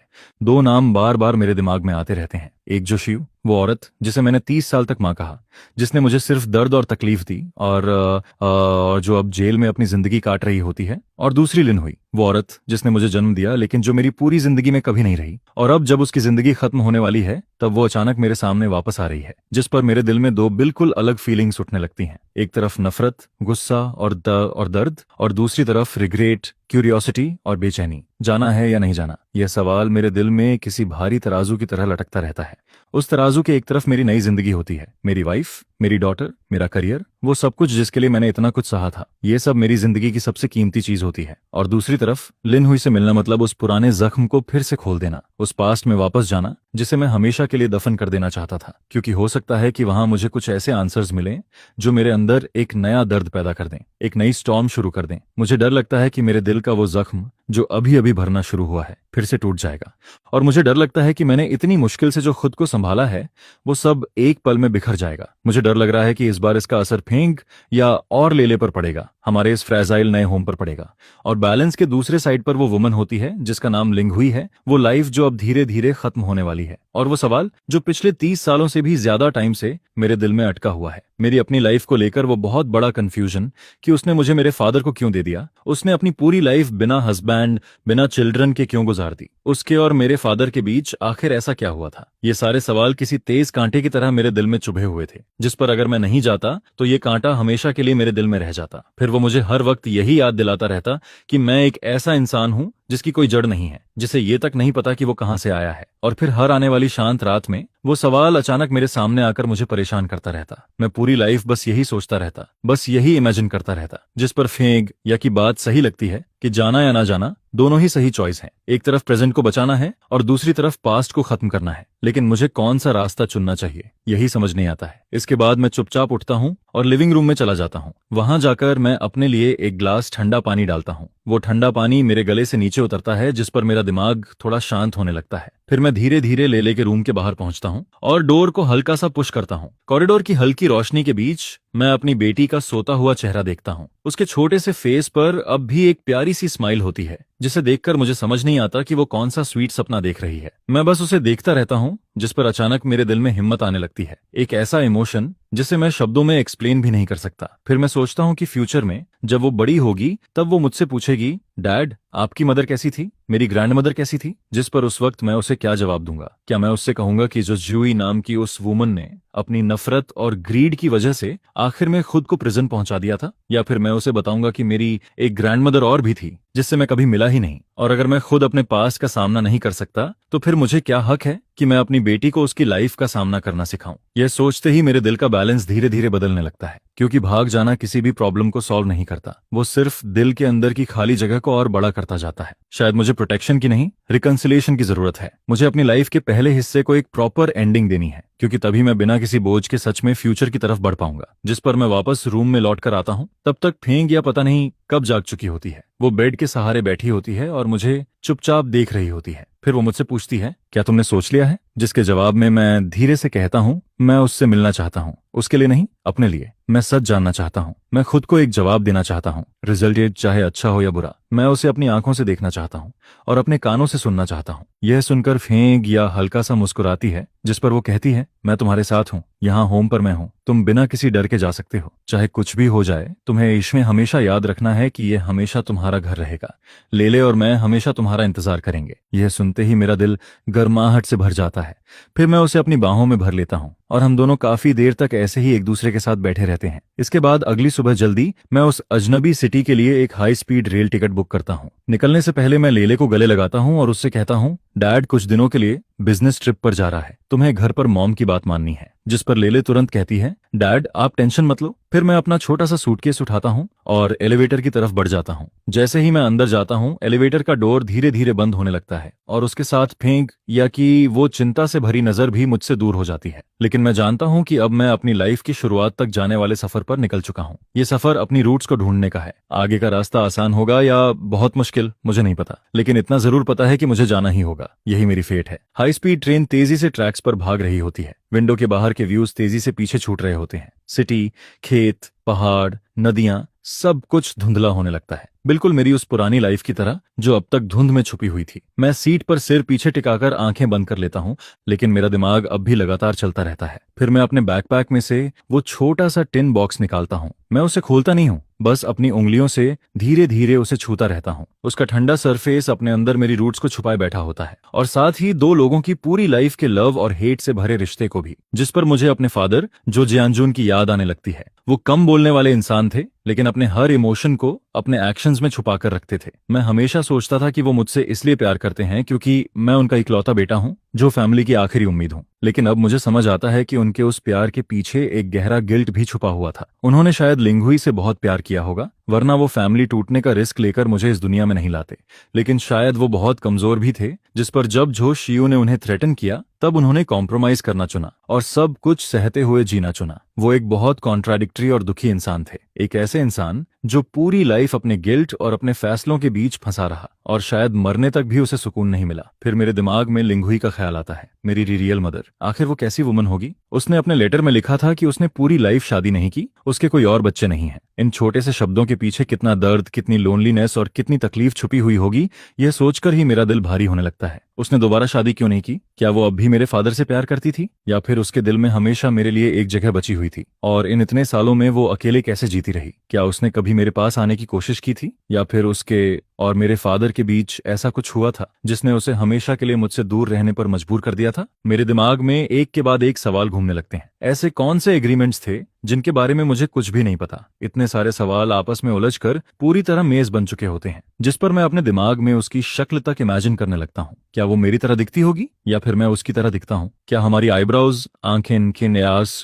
नाक और होंठ एक जैसे होंगे? यही इमेजिनेशन मेरे अंदर एक अजीब सा एहसास पैदा करने लगती है, जिसमें थोड़ा एक्साइटमेंट होता है और थोड़ा डर भी, जिस पर मैं यही सोचता रहता हूँ कि जब सच सामने आएगा तब मैं कैसा फील करूंगा। क्या मेरे अंदर गुस्सा होगा, नफरत होगी, या फिर सिर्फ सिंपथी होगी? तभी ट्रेन के अनाउंसमेंट की आवाज मेरे ख्यालों को बीच में रोक देती है, जिस पर मैं अपनी आंखें खोलता हूँ और विंडो के बाहर देखता हूँ। मेरे सामने एक बिल्कुल अजनबी सिटी होती है, ऊंची ऊंची बिल्डिंग्स, ट्रैफिक और लोगों की भीड़। यही वो सिटी होती है जहां मेरी बायोलॉजिकल मदर रहती थी। मैं इतने सालों तक उसके इतने करीब होकर भी उसके बारे में कुछ नहीं जानता था। ये सोचकर मुझे फील होता है कि फेट सच में बहुत अजीब और क्रूअल चीज होती है। इसके बाद मैं स्टेशन से बाहर निकलता हूँ, एक टैक्सी लेता हूँ और सीधे अनिंग लियोहू सेंटर की तरफ निकल जाता हूँ। रास्ते भर मैं बाहर की अनजान सड़कों को देखता रहता हूँ, जिस पर मेरे दिल में यही ख्याल आता है कि शायद इन रास्तों पर वो भी कभी चली होगी। शायद उसने भी यही नजारे देखे होंगे। हम दोनों के बीच 30 साल से ज्यादा का फासला था, लेकिन फिर भी किसी अजीब तरीके से हम दोनों के बीच एक कनेक्शन बना हुआ था। करीब आधे घंटे बाद टैक्सी शहर के बाहर एक शांत से सबर्ब में जाकर रुकती है। मेरे सामने एक सफेद बिल्डिंग खड़ी होती है।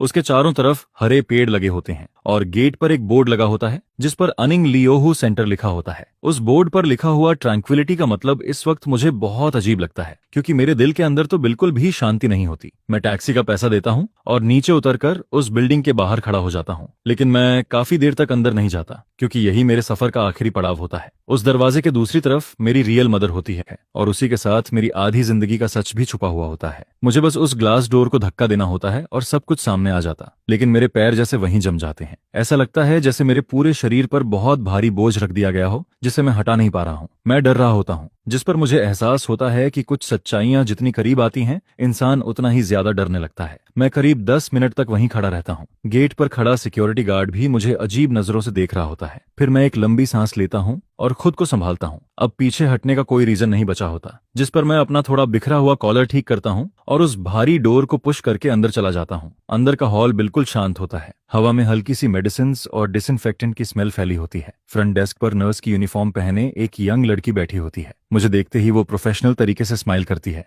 और कहती है, हेलो सर, क्या मैं आपकी हेल्प कर सकती हूँ? जिस पर मैं कहता हूँ, मैं किसी से मिलने आया हूँ। मैं लिन हुई नाम की पेशेंट से मिलना चाहता हूँ। यह सुनकर वो तुरंत कहती है, ओ आंट लिन हुई, आप उनके फैमिली मेंबर हैं? जिस पर मैं हल्का सा सिर हिलाता हूँ। फिर वो कहती है, ठीक है, प्लीज मेरे साथ आइए। लियू शोगोंग ने पहले ही बताया था कि आप आने वाले हैं। उन्होंने कहा था कि आप अब तक पहुंच ही जाएंगे। मैं चुपचाप उसके पीछे चलने लगता हूँ। हम दोनों एक लंबे और शांत कॉरिडोर से गुजरते हैं। कॉरिडोर के दोनों तरफ बने कमरों में ऐसे लोग होते हैं जो अपनी जिंदगी की आखिरी लड़ाई लड़ रहे होते हैं। वहां कोई शोर नहीं होता, कोई आवाज नहीं होती, सिर्फ एक अजीब सी खामोशी होती है जो इंसान का दम घोंटने लगती है। इसके बाद नर्स मुझे एक ऑफिस के बाहर लेकर रुकती है। फिर वो डोर नॉक करती है और अंदर देखकर कहती है, सिस्टर लियू, आंट लिन के फैमिली मेंबर आ गए हैं। अंदर से एक औरत बाहर आती है। वो मुझे देखकर कहती है, हेलो, मैं लियू शिन हूँ। आप और आंट लिन के बारे में मुझे सब पता है। अंदर आइए, बैठकर बात करते हैं। मैं उसके साथ ऑफिस के अंदर चला जाता हूँ, जिस पर वो धीरे से कहती है, मिस्टर जो, यहाँ आने के लिए थैंक यू। आंट लिन के पास अब ज्यादा टाइम नहीं बचा है। इस वक्त आपको देखना ही उनके लिए सबसे बड़ा सहारा है। ये सुनकर मैं तुरंत पूछता हूँ, वो अब कैसी हैं? जिस पर लियू शिन कुछ देर चुप रहती है, फिर कहती है, कैंसर सेल्स उनके पूरे शरीर में फैल चुके हैं। अब वो सिर्फ मेडिसिन के सहारे हैं। ज्यादातर टाइम वो कोमा में रहती हैं। कभी कभी थोड़ी देर के लिए होश में आती हैं, लेकिन जब वो सो रही होती हैं तब भी वो बार बार आपका नाम लेती रहती हैं। यह सुनते ही मेरा दिल जैसे रुक जाता है। फिर मैं धीरे से पूछता हूँ, उन्होंने इतने साल कैसे बिताए? जिस पर लियू शिन मेरी तरफ देखती है और कहती है, आंट लिन की जिंदगी बहुत मुश्किल रही है। जब वो यंग थीं तब वो वर्ल्ड आर्ट ट्रूप में डांसर थीं।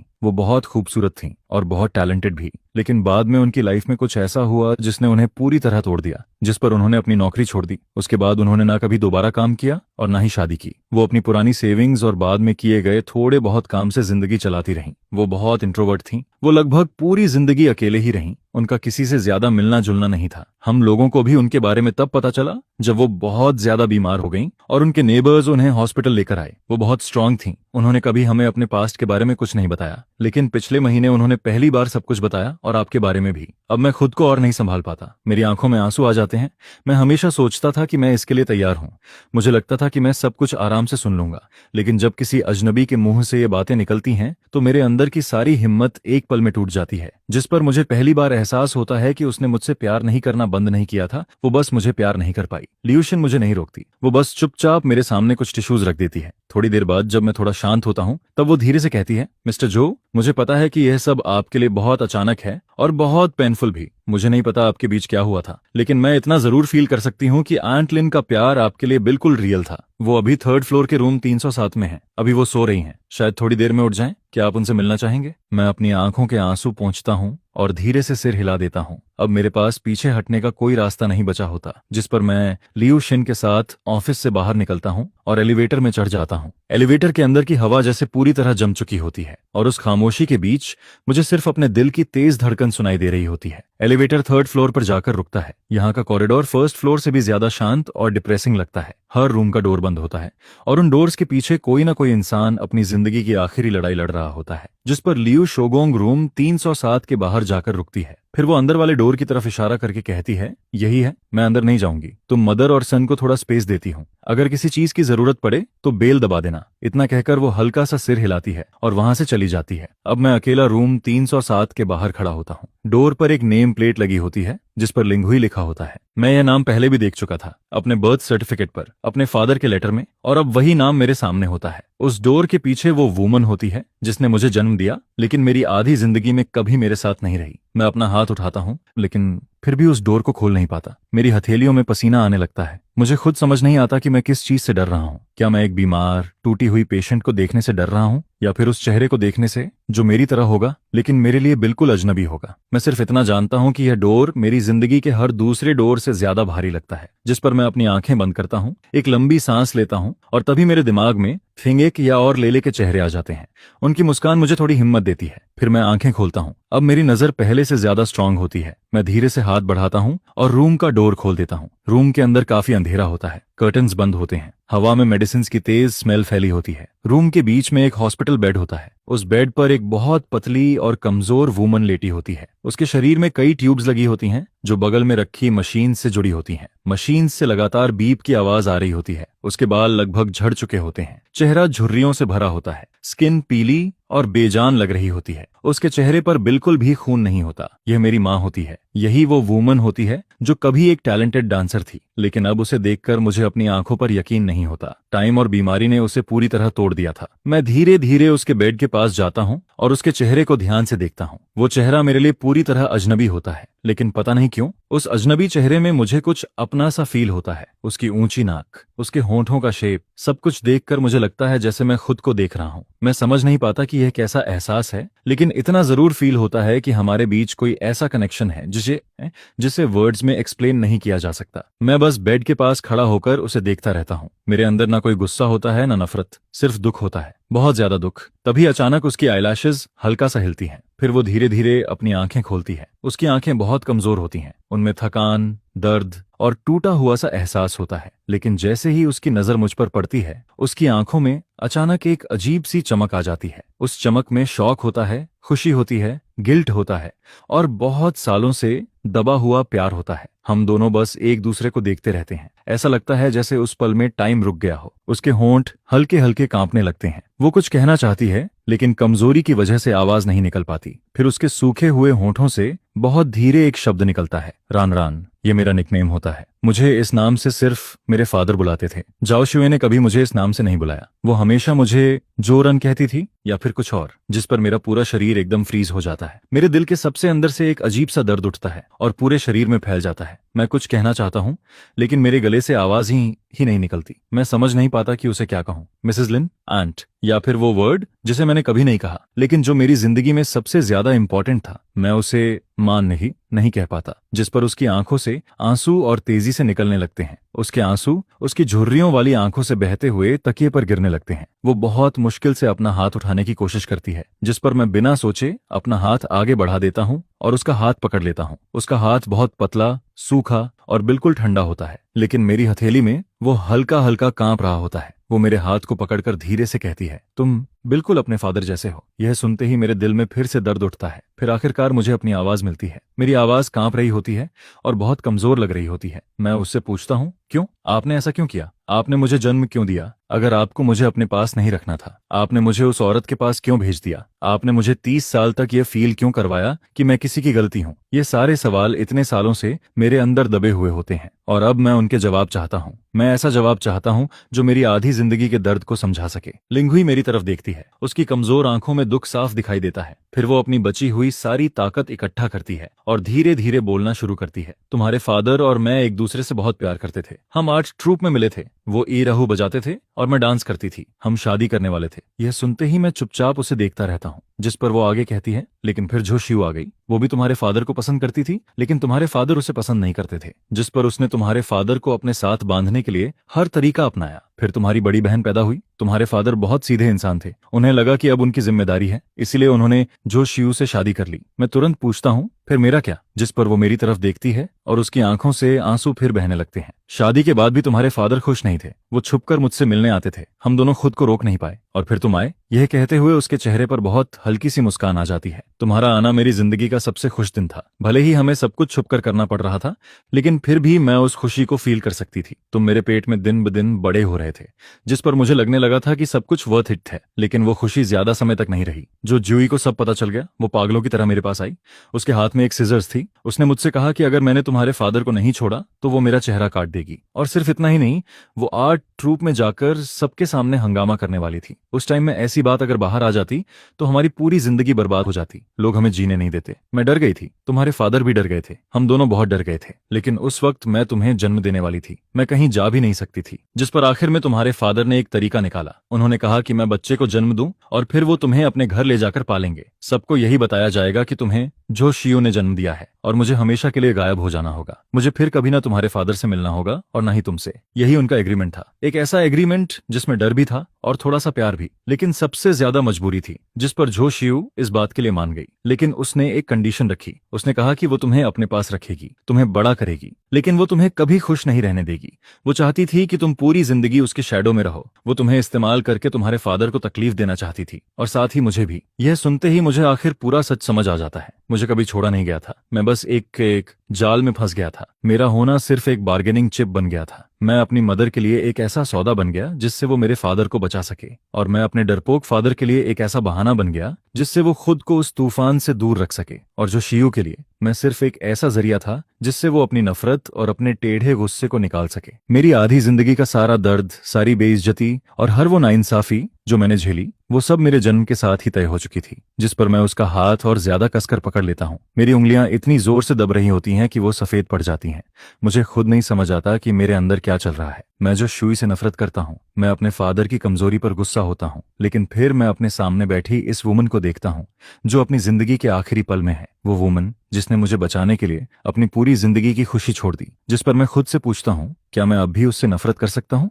फिर वो धीरे धीरे कहती है, जिस दिन मैंने तुम्हें उसे दिया था उस दिन बहुत तेज बर्फ गिर रही थी। मैंने तुम्हें बस एक बार अपनी बाहों में पकड़ा था। तुम बहुत छोटे थे, बहुत सॉफ्ट थे। मैं तुम्हें छोड़ना नहीं चाहती थी। मेरी जिंदगी का सबसे बड़ा रिग्रेट यही है कि उस दिन मैं तुम्हें अपने साथ नहीं ले गई। चाहे हमें कितनी भी मुश्किलों में जीना पड़ता, चाहे हमें कहीं भी रहना पड़ता, लेकिन वो उससे बेहतर होता जितना तुम्हें उसके पास छोड़ना था। उसकी आवाज धीरे धीरे और कमजोर होने लगती है। बगल में लगी मशीन अचानक तेज आवाज करने लगती है। मैं समझ जाता हूँ कि अब वो जा रही है। जिस पर वो अपनी बची हुई आखिरी ताकत से मेरी तरफ देखती है। उसकी आंखों में एक रिक्वेस्ट होती है, एक ऐसी रिक्वेस्ट जिसे मैं बिना कुछ कहे समझ जाता हूँ। वो सिर्फ एक बार मुझसे कुछ सुनना चाहती है, एक ऐसा वर्ड जो मैंने उसे 30 सालों तक कभी नहीं कहा, और शायद वही एक चीज थी जिसे सुनने के लिए वो पूरी जिंदगी इंतजार करती रही। मैं उसकी तरफ देखता हूँ, उस वुमन की तरफ जिसने मुझे जिंदगी दी, लेकिन खुद पूरी जिंदगी दर्द में जीती रही। मेरे अंदर का सारा गुस्सा, शिकायत, दुख और वो प्यार जिसे मैं अभी अभी समझ पाया था, सब एक साथ बाहर आने लगता है। जिस पर मैं धीरे से झुकता हूँ, उसके कान के पास जाता हूँ और अपनी पूरी ताकत से वो 2 शब्द कह देता हूँ, माँ। मेरी आवाज बहुत धीमी होती है, लेकिन ऐसा लगता है जैसे मैंने अपने दिल का सबसे बड़ा बोझ उतार दिया हो। हॉस्पिटल बेड पर लेटी वो वुमन जैसे ही यह वर्ड सुनती है उसका पूरा शरीर हल्का सा कांप जाता है। उसकी बुझती हुई आंखों में अचानक फिर से एक चमक आ जाती है। फिर वो चमक धीरे धीरे एक सुकून में बदल जाती है। उसके होंठों पर बहुत मुश्किल से एक छोटी सी स्माइल आती है, एक ऐसी स्माइल जिसका इंतजार उसने 30 सालों तक किया था। उसकी आंखों से एक आंसू निकलता है, लेकिन इस बार वो आंसू पहले की तरह भारी नहीं होता। वो बिल्कुल साफ होता है, जैसे उसने अपनी पूरी जिंदगी का दर्द उसी एक आंसू के साथ बाहर निकाल दिया हो। फिर वो बहुत धीरे से जवाब देती है। उसकी आवाज इतनी कमजोर होती है कि मुश्किल से सुनाई देती है, लेकिन फिर भी वो शब्द हमेशा के लिए मेरे अंदर रह जाते हैं, मेरा बेटा। इसके बाद रूम में अलार्म की आवाज और तेज हो जाती है। नर्स और डॉक्टर भागते हुए अंदर आते हैं। वो लोग उसे बचाने की कोशिश करने लगते हैं, लेकिन मुझे पता होता है कि अब कुछ नहीं हो सकता। उसकी आखिरी ख्वाहिश पूरी हो चुकी थी। उसके पास जो आखिरी ताकत बची थी वो भी खत्म हो चुकी थी। मैं वहां से हटता नहीं हूँ, मैं बस उसका हाथ पकड़े रहता हूँ। फिर मैं अपना फोन निकालता हूँ और गैलरी खोलता हूँ। मैं उसके सामने फेंक या और लेले की फोटो लेकर आता हूँ। फोटो में दोनों धूप में हंस रही होती हैं, जिस पर मैं उससे कहता हूँ, माँ देखो, ये मेरी वाइफ फेंगिया है और ये मेरी बेटी लेले है। वो 5 साल की है, वो आपकी ग्रैंड डॉटर है। मुझे नहीं पता कि वो अब भी मुझे सुन पा रही थी या नहीं, लेकिन फिर भी मैं उसे सब कुछ बताना चाहता था। मैं चाहता था कि वो ये जान जाए कि उसका बेटा दर्द से हार नहीं गया। उसका बेटा बड़ा हुआ, उसने अपनी फैमिली बनाई और उसे अपनी खुशी मिल गई। उसका सैक्रिफाइस बेकार नहीं गया। जिस पर उसकी नजर फोन की स्क्रीन पर टिक जाती है, खासकर लेले की हंसती हुई तस्वीर पर। उसके होंठों पर आई स्माइल थोड़ी और बड़ी हो जाती है। फिर उसके होंठ बहुत हल्के से हिलते हैं। मैं उसके और करीब जाता हूँ और बहुत मुश्किल से उसके शब्द सुन पाता हूँ, बहुत अच्छा। फिर मैं उसका हाथ पकड़कर कहता हूँ, माँ आप चिंता मत करो, मैं ठीक रहूंगा। मैं फेंक गया और लेले का अच्छे से ख्याल रखूंगा। और मैं लेले को जरूर बताऊंगा कि उसकी एक ग्रैंड मदर थी जो उससे बहुत प्यार करती थी। वो बस बहुत बहुत दूर चली गई और आसमान में एक स्टार बन गई, ताकि वो हमेशा मुझे देखती रहे। जिस पर मेरे आंसू उसकी हथेली के पीछे गिरते रहते हैं और मैं उस हाथ को फील करता हूँ जिससे वो मुझे पकड़कर रखती है। लेकिन फिर धीरे धीरे उसकी आखिरी ताकत भी खत्म होने लगती है। उसके बगल में लगी वो नई इलेक्ट्रोग्राम मशीन जो उसकी लाइफ को दिखा रही होती है, धीरे धीरे एक सीधी लाइन में बदलने लगती है, जिस पर मशीन एक लंबी आवाज निकालती है और उसके हाथ की हलचल भी वहीं रुक गई। जिस पर मैं बेबस होकर अपना सिर हिलाता हूँ और कहता हूँ, आई एम सॉरी, हमने पूरी कोशिश की थी। यह सुनकर पूरा रूम शांत हो जाता है। वहां सिर्फ उन ठंडी मशीन्स की लंबी आवाज गूंजती रहती है और उसी पल मुझे समझ आ गया था कि वो जा चुकी है। फिर मैं अपनी उस माँ को, जिसने हमेशा मेरे साथ खाना खाया, मेरे साथ जिया और हमेशा मेरे फ्यूचर के लिए सपने देखे, शांति से जाते हुए देखता हूँ। मैं नहीं रोता हूँ, मैं बस चुपचाप उसका ठंडा होता हुआ हाथ पकड़कर बैठा रहता हूँ। मेरे दिल में ना कोई नफरत बची होती है और ना ही कोई उम्मीद। वहां सिर्फ एक अजीब सी शांति होती है और उसके साथ एक ऐसा दुख जो मेरी हड्डियों तक उतरता चला जाता है। इसके बाद मैं उसके फ्यूनरल का इंतजाम करता हूँ, जिस पर सारी प्रोसेस बहुत सिंपल रहती है, क्योंकि इस दुनिया में उसके पास अब कोई रिलेटिव नहीं बचा था मेरे अलावा। फिर उसकी छोड़ी हुई चीजों में मुझे एक छोटा सा लकड़ी का बॉक्स मिलता है। उस बॉक्स में कोई कीमती चीज नहीं होती है, वहां सिर्फ हाथों से सिले हुए छोटे से टाइगर हेड शूज रखे होते हैं।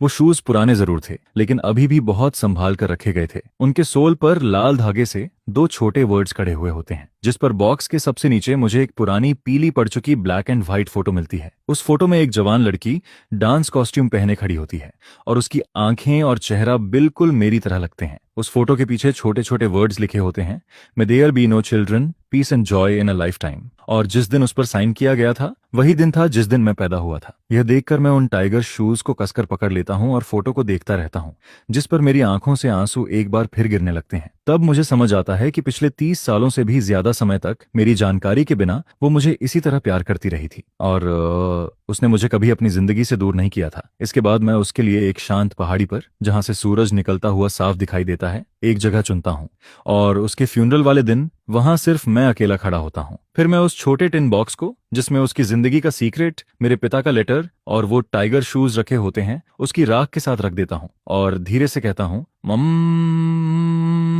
डैड, मुझे नहीं पता कि तुम दोनों किसी दूसरी दुनिया में मिलोगे या नहीं। जिस पर मैं आगे कहता हूँ, लेकिन अगर तुम मिले तो मैं बस यही चाहता हूँ कि तुम अपना सारा गिल्ट और डर छोड़ दो और एक नई शुरुआत करो। जहां तक जो शियू की बात है और उन तीनों सिस्टर्स की बात है, अब वो मेरे लिए इंपॉर्टेंट नहीं रह गए थे, क्योंकि जिस पल मेरी रियल माँ की आंखें उस राख के बर्तन पर बंद हुई थीं, उसी पल मेरी जिंदगी के पहले हिस्से की सारी शिकायतें और दर्द खत्म हो गए थे। फिर मैं उस लकड़ी की कब्र के सामने बहुत देर तक खड़ा रहता हूँ, यहाँ तक कि डूबता हुआ सूरज मेरी परछाई को बहुत लंबा कर देता है और मैं उसी जगह चुपचाप खड़ा रहता हूँ। इसके बाद मैं मुड़ता हूँ और पहाड़ से नीचे उतरने लगता हूँ, लेकिन मैं एक बार भी पीछे मुड़कर नहीं देखता, क्योंकि मैं जानता हूँ कि मेरा फ्यूचर उस पुराने पास्ट में नहीं है। वो नीचे पहाड़ के नीचे है, उस जगह पर जहाँ स्क्वायर क्लिफ है, जहाँ खुशी है, और वही मेरी रियल होम है। और आखिरकार मैं घर वापस आ जाता हूँ। जैसे ही मैं डोर खोलता हूँ, खाने की खुशबू पूरे घर में फैल जाती है, जिस पर लेले लिविंग रूम से एक छोटी चिड़िया की तरह भागती हुई आती है और सीधे मेरी बाहों में कूद जाती है। आह फेन, तुम वापस आ गए। लेले को तुम्हारी बहुत याद आती है, जिस पर मैं उसे कसकर गले लगाता हूँ और कहता हूँ, डैड को भी तुम्हारी बहुत याद आती है। फिर मैं उसके छोटे से नरम शरीर को अपनी बाहों में पकड़ता हूँ, उसके बालों से आती हल्की मिल्क जैसी खुशबू को फील करता हूँ, और मेरा वो दिल जो इतने दिनों से टूटा हुआ था,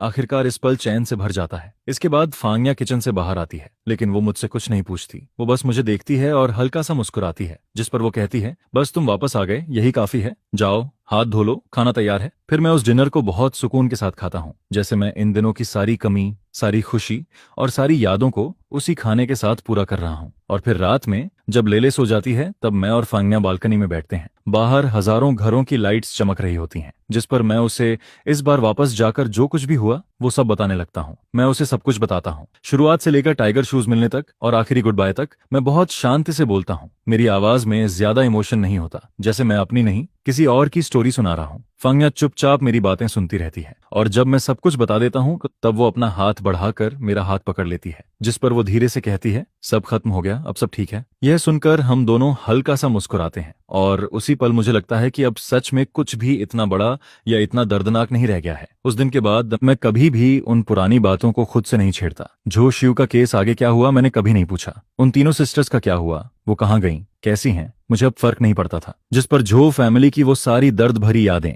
जिन्हें मैं कभी भूल नहीं पाया था, मैं अपनी यादों के सबसे गहरे हिस्से में हमेशा के लिए बंद कर देता हूँ। फिर मैं स्टडी रूम की शेल्फ पर लिंगुई की एक कलर फोटो और हमारी फैमिली की फोटो साथ में रख देता हूँ। मैं लेले को उन सब के बारे में ज्यादा कॉम्प्लिकेटेड बातें नहीं बताता। मैं बस उसे फोटो दिखाकर कहता हूँ, लेले देखो, ये तुम्हारी ग्रैंडमा है, वो बहुत ब्यूटीफुल डांसर थीं, और अब वो आसमान के स्टार्स के साथ रहती हैं और हर रात तुम्हें देखती रहती हैं। यह सुनकर लेले उस फोटो को देखकर मीठी सी आवाज में कहती है, हेलो ग्रैंडमा, जिस पर मैं अपनी बेटी का मासूम चेहरा देखकर मुस्कुराने लगता हूँ, क्योंकि कभी कभी खून का रिश्ता और फैमिली का प्यार इतना सिंपल होता है कि उसका किसी शिकायत, किसी पुराने दर्द या किसी पास्ट से कोई लेना देना नहीं होता। और फिर 1 साल बाद मेरा नया प्रोजेक्ट बहुत बड़ा सक्सेस बन जाता है, जिस पर कंपनी को बहुत बड़ा प्रॉफिट होता है, और मैं कंपनी के सबसे यंग पार्टनर्स में से एक बन जाता हूँ, और सब कुछ धीरे धीरे पहले से बेहतर होता जाता है। फिर उसने फैमिली और सेल्फ हीलिंग के ऊपर एक बुक पब्लिश की, जिस पर वो बुक काफी अच्छी चली, और उसने बहुत से ऐसे लोगों की मदद की जिनके एक्सपीरियंस मेरे जैसे थे। फिर हमने उस बुक की सेल से आए पैसों से